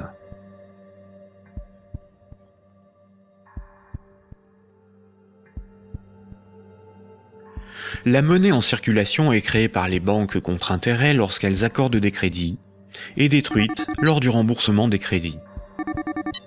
Ce cycle monétaire garantit aux banques une rente perpétuelle. Les créanciers sont les banques et le secteur financier, et les débiteurs sont le reste du monde. Notre système économique n'est en rien libéral, puisque nous sommes dépendants des banques pour réaliser le moindre échange économique. Nous ne sommes pas libres de ne pas être endettés.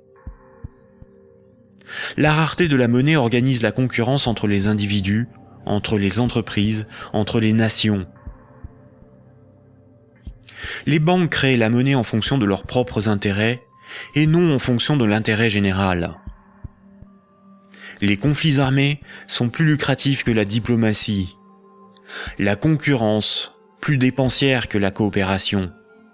La spéculation plus rentable que le social. Si les banques pouvaient nous vendre l'air que l'on respire, elles le feraient. Pour certains philosophes des siècles passés, voici l'ordre naturel des choses. Le divin représente l'ordre supérieur. L'ordre moral est guidé par le divin, par le sacré. L'ordre politique est guidé, lui, par la morale. Et la finance, elle, est au service de l'ordre politique. Mais si la monnaie n'est plus le reflet des échanges économiques de ceux qui créent les richesses réelles, mais le moyen par lequel ces richesses réelles sont échangées, l'argent devient le maître du monde. Une inversion des ordres s'opère. Le divin est remplacé par l'argent. N'a de valeur que ce qui a un prix. Les marchés font office de morale. Rien ne doit enfreindre les lois du marché, bénéfiques pour l'humanité. La finance est au service des marchés. Les financiers sont les nouveaux prophètes, ils défendent l'immanente main invisible. La politique et l'État sont au service de la finance, car ils en sont dépendants. Ils sont forcés de défendre les intérêts de la finance au détriment de ceux des peuples. Frédéric Bastiat, économiste politique au XIXe siècle, disait ceci. Quand le pillage devient un moyen d'existence pour un groupe d'hommes qui vit au sein de la société, ce groupe finit par créer pour lui-même tout un système juridique qui autorise le pillage et un code moral qui le glorifie.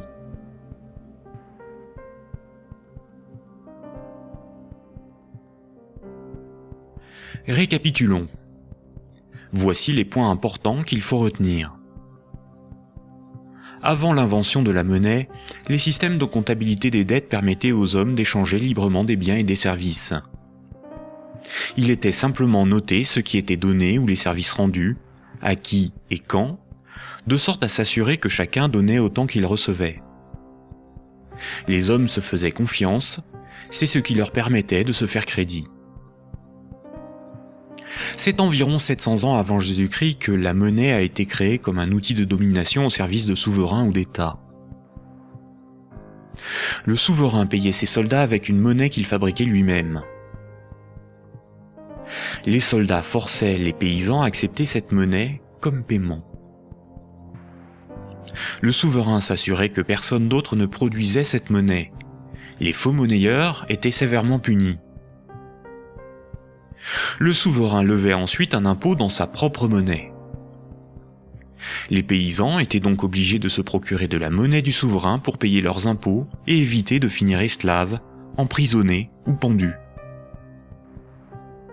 La monnaie permettait donc au souverain de payer son armée, de maintenir l'ordre par la violence et d'extorquer des biens et services à ses sujets.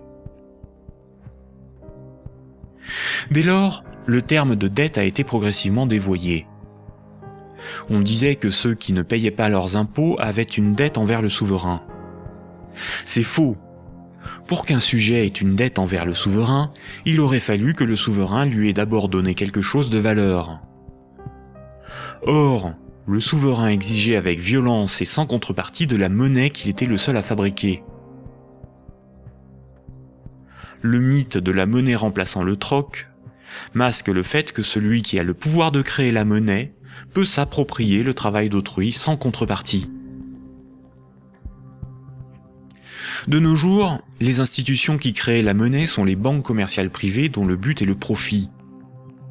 Elles créent la monnaie lorsqu'elles accordent des crédits, et elles détruisent la monnaie lorsque les emprunteurs remboursent leurs crédits.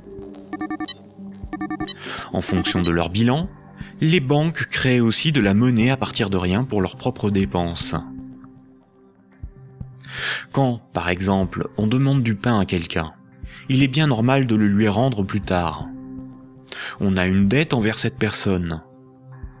C'est la morale qui nous dicte ce comportement, à juste titre. Mais quand une banque fait crédit, elle ne prête pas l'argent qu'elle possède. Elle le crée à partir de rien. Quand un emprunteur est endetté vis-à-vis d'une banque, la banque ne lui a rien donné. Elle exige pourtant qu'on lui rende quelque chose qu'elle ne possédait pas avant d'accorder le crédit, majoré d'un intérêt pour le service rendu. C'est parce que la loi protège ce privilège qu'elles peuvent contraindre les emprunteurs à rembourser leur crédit, quitte à saisir leurs biens et à les envoyer en prison. Il s'agit là d'un rapport de force. Les soi-disant dettes issues des crédits bancaires sont un moyen par lequel les banques extorquent une partie de notre travail contre une création de monnaie temporaire. En associant la notion de dette avec le crédit bancaire, cette pratique a été moralisée et donc normalisée.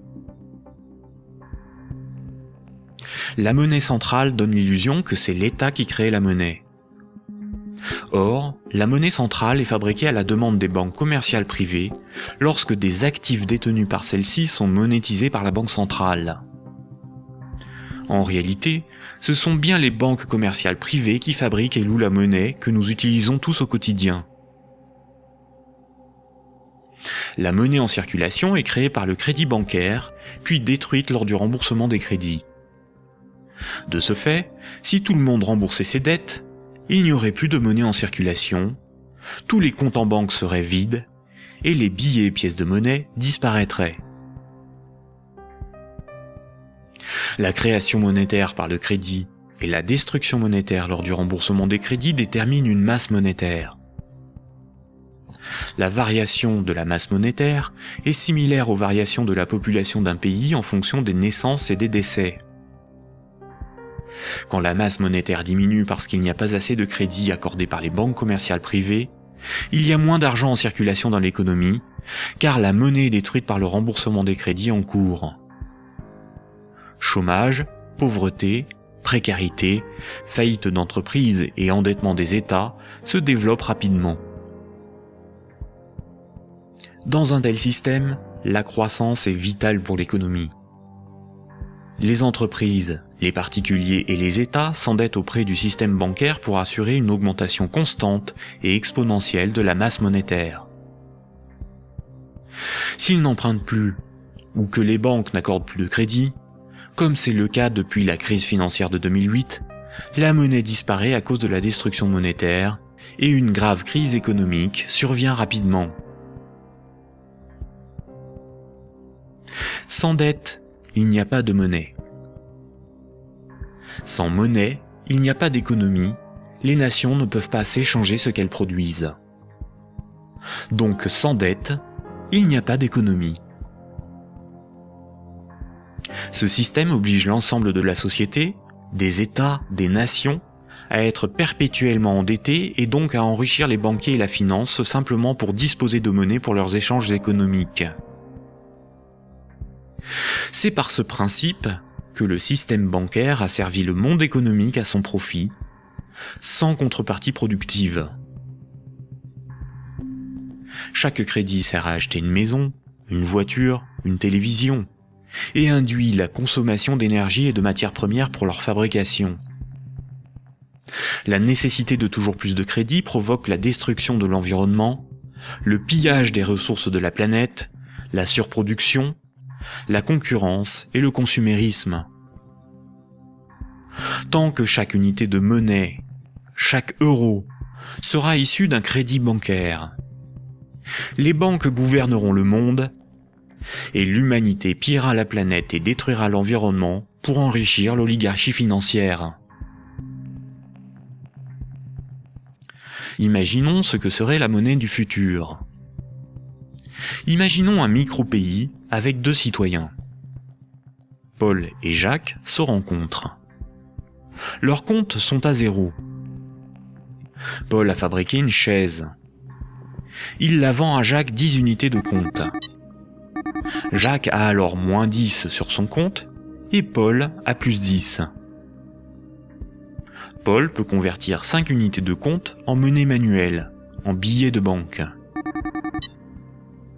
Ainsi, tant qu'ils sont dans leurs débits autorisés, personne ne peut empêcher Paul et Jacques de s'échanger ce qu'ils produisent. Leur débit autorisé est calculé en fonction de leurs actifs et de leur solvabilité, et représente le risque financier que doit assumer la société tout entière. La monnaie du futur est un jeu à somme nulle. Dans le futur, la monnaie sera représentative des échanges économiques réalisés, et non ce qui les permet. Aujourd'hui, la monnaie ne fonctionne pas du tout comme ça. Ajoutons dans ce micro-pays une banque. Pour acheter la chaise de Paul, Jacques va emprunter à la banque les 10 € nécessaires pour la payer. Jacques devra rembourser ces 10 € à la banque et verser en plus 1 € d'intérêt qui n'existe pas. Après la transaction, Paul possède bien les 10 € nécessaires à rembourser la banque et il faudra bien que Jacques les récupère d'une manière ou d'une autre pour rembourser son crédit. Il devra vendre son temps ou fabriquer des choses à vendre pour récupérer les euros pour rembourser son crédit. Mais les 1 € d'intérêt n'existeront qu'à partir du moment où un nouveau crédit aura été demandé à la banque. On comprend donc plusieurs réalités. Paul et Jacques sont dépendants de la volonté de la banque d'accorder ou non le crédit pour s'échanger ce qu'ils produisent. Ils sont obligés malgré eux d'enrichir la banque en achetant de la monnaie temporaire, qui sera détruite lors du remboursement des crédits. Le remboursement des intérêts oblige Paul et Jacques à perpétuellement emprunter à la banque pour pouvoir la rembourser. Ce système crée artificiellement un manque permanent de moyens de paiement qui débouche sur une concurrence accrue pour capter la monnaie en circulation. Paul et Jacques ont avant tout le problème de se procurer de la monnaie pour vivre. Il faut bien distinguer ce qui est au service de l'intérêt général et ce qui est au service d'intérêts particuliers. L'intérêt général, c'est l'intérêt du plus grand nombre, des nations dans leur ensemble. Les intérêts particuliers sont ceux des oligarques, des riches, des gens de pouvoir, des actionnaires, c'est-à-dire une minorité de personnes dans la société et à travers le monde. Prenons la monnaie. La monnaie sert des intérêts particuliers. Elle sert les intérêts de ceux qui la fabriquent, c'est-à-dire les banques commerciales privées et la finance, dont le but est l'enrichissement. La monnaie existe parce qu'il y a ce qu'on appelle des dettes. Ces dettes ne servent que des intérêts particuliers. La bourse et la spéculation, les marchés financiers, représentent très majoritairement des intérêts particuliers. La rémunération de l'épargne et des comptes courants des déposants, de l'homme de la rue, est marginale en comparaison des bénéfices engrangés par l'industrie financière. Le système politique, qui est censé défendre l'intérêt général, est forcé de protéger les privilèges des banques, des corporations et de la finance. Depuis les Lumières et la Révolution française, les régimes politiques basés sur l'élection de représentants ont été voulus parce qu'ils sont antidémocratiques. Ils permettent de défendre les intérêts de la classe supérieure et des élites par l'établissement de collusions toujours plus fortes entre la classe politique et les oligarchies financières et capitalistiques dont ils sont dépendants. La guerre est souvent financée par les riches et les banquiers. Seules des révolutions, des rébellions ou des révoltes se veulent véritablement au service de ceux qui les mènent. Les guerres, elles, ne servent que rarement l'intérêt général. La science, l'environnement, la santé, l'éducation, le progrès technique sont au service de l'intérêt général. En réalité, avec la privatisation de l'ensemble de ces domaines, ils sont de plus en plus au service d'intérêts particuliers afin d'en tirer le maximum de profit. La généralisation de l'économie de marché s'accompagne d'une concentration des richesses telle qu'à l'échelle mondiale, les 85 personnes les plus riches ont autant que les 3,5 milliards les plus pauvres. Et ces disparités ne cessent aussi de s'accroître dans les pays développés. La majorité productive s'appauvrit quand une minorité financière et capitalistique s'enrichit. Les riches n'ont jamais été aussi riches. Comment en est-on arrivé à une telle situation ? Pourquoi n'y a-t-il pas de mobilisation ou de révolte contre le capitalisme et la finance déchaînée qui ne cessent de dicter leurs lois aux nations ? La dictature parfaite serait une dictature qui aurait les apparences de la démocratie, une prison sans murs dont les prisonniers ne songeraient pas à s'évader. Un système d'esclavage où, grâce à la consommation et au divertissement, les esclaves auraient l'amour de leur servitude. Aldous Huxley, dans Le meilleur des mondes. La croissance, essentielle à la domination de la finance, nécessite des travailleurs consommateurs dociles et manipulables. La télévision les divertit par les jeux, les séries, le voyeurisme de la télé-réalité et un flot d'informations brutes, sans aucune analyse, ne jouant que sur la force des images, l'émotionnel et les peurs primaires. On y fait l'apologie de l'oligarchie, des idoles, du consumérisme, de la légèreté, du sexe et de la bêtise. Consommer, c'est être libre et heureux, réfléchir est futile et ennuyeux. Le vocabulaire est réduit, le sens des mots dévoyé, de sorte qu'il n'est plus possible de penser la réalité. L'éducation est réduite à une forme de conditionnement à la servitude et d'insertion professionnelle. Un individu inculte n'a qu'un horizon de pensée limité, et plus sa pensée est bornée à des préoccupations futiles, moins il peut se révolter. La destruction des États-nations, de la cellule familiale, la négation des identités culturelles, religieuses et sexuelles, sont les moyens de supprimer tous leurs repères aux individus. Ils n'ont alors ni l'environnement social et institutionnel, ni les ressources mentales pour s'opposer à la domination mondiale des multinationales et de l'oligarchie financière, politique et capitalistique. Il faut comprendre que la télévision, la radio et la presse sont des médias unidirectionnels, alors que l'Internet est multidirectionnel. Les médias unidirectionnels sont maîtrisés par un petit nombre de personnes soigneusement sélectionnées par les oligarchies politiques et financières pour délivrer des programmes servant leurs intérêts. L'opinion du citoyen est ainsi formatée, maîtrisée, contrôlée. À l'inverse, sur l'Internet, tous les intellectuels, philosophes et journalistes peuvent s'exprimer, partager leurs analyses, et le citoyen peut librement choisir ses sources d'information, partager ses opinions et en débattre. Pour maîtriser la liberté de l'Internet, l'oligarchie crée une fausse dissidence sous la forme de médias qui semblent subversifs, comme Mediapart, Rue 89, Le Canard enchaîné, le magazine Marianne, ou encore des organisations comme Wikileaks, dont la fonction est de canaliser les citoyens les plus critiques sur des sujets sans importance, d'organiser leur indignation, de monter les uns contre les autres, et de décrédibiliser les analyses réellement subversives. Et quand le prêt-à-penser perd trop de terrain, la liberté d'opinion et d'expression n'existe plus. L'Internet tout entier est diabolisé au nom de la démocratie, de la République, ou encore de la lutte contre un terrorisme fictif ou fabriqué. Les grands médias qualifient de racistes, de terroristes, de fascistes, de xénophobes, d'antisémites, de négationnistes, de conspirationnistes ceux qui analysent les faits, critiquent le système et tentent d'en exposer les fondements.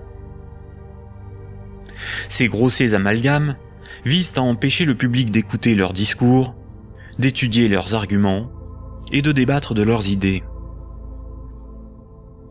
Tout comme ce sont les banques qui décident ce qui doit être financé en fonction de leurs intérêts, dans les médias dominants, c'est l'oligarchie qui décide l'information qui doit être diffusée en fonction là aussi de ses propres intérêts.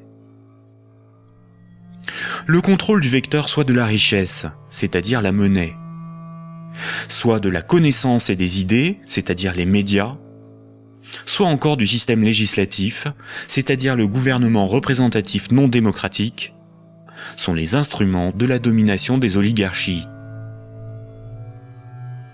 Dès lors, il ne faut pas tomber dans la provocation, l'extrémisme ou la violence. La violence et la provocation sont ce que le système attend pour justifier la censure, le contrôle d'Internet et la mise en place d'un État policier. Il ne faut pas non plus dépenser son énergie sur des détails. Il faut au contraire remettre en cause les fondamentaux sur lesquels repose ce système de domination. Tous les mouvements progressistes, sociaux ou alternatifs, quelle que soit leur forme, associations, partis politiques, ONG, et quelle que soit leur cause, devraient faire la promotion de 3 changements décisifs pour le monde de demain. Premier point. Remettre la création monétaire au service de l'intérêt général.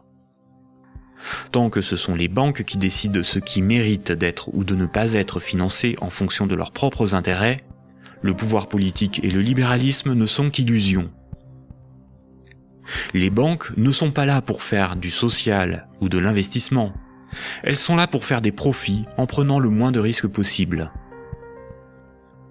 Deuxième point.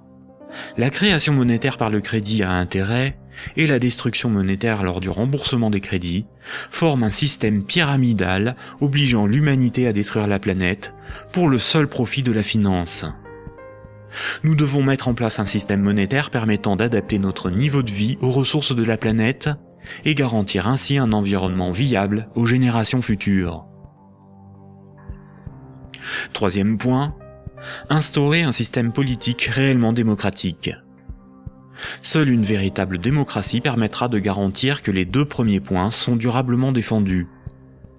Contrairement à ce que les élites veulent nous faire croire, des peuples éclairés sont tout à fait à même d'établir une politique qui défend leurs propres intérêts et les intérêts des générations futures. Ces 3 points sont intimement liés. Sans une monnaie réellement publique, le lobby bancaire aura toujours la capacité de faire plier les gouvernements et changer les institutions. Un régime réellement démocratique, où c'est le peuple qui vote lui-même les lois, permet à la nation de s'opposer à toute privatisation de la monnaie et est la garante du maintien de la finance au service de l'intérêt général. Une création monétaire publique et l'instauration d'une véritable démocratie sont indissociables, car l'un est le garant de l'autre. Voici quelques mouvements citoyens dont les propositions permettraient des évolutions majeures de la société.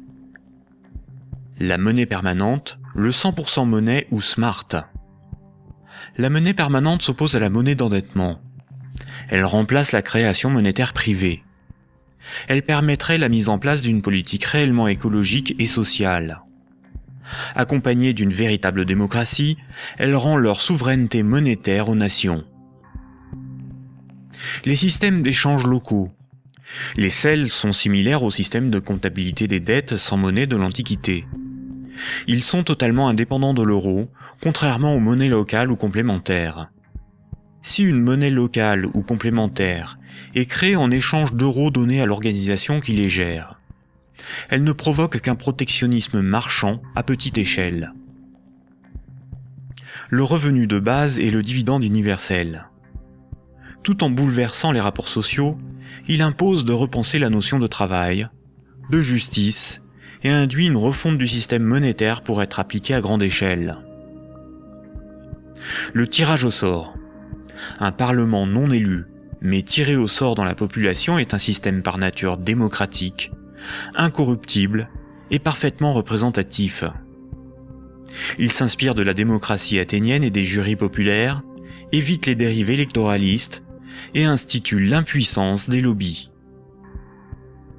La démocratie directe. Il s'agit de faire voter les lois par référendum.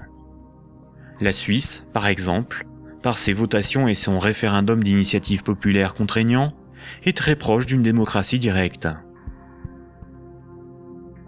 À nous de sensibiliser nos proches, nos concitoyens, nos décideurs, nos élites, sur les fondements du monde d'aujourd'hui, et de faire la promotion de ces alternatives économiques, financières et politiques essentielles au monde de demain.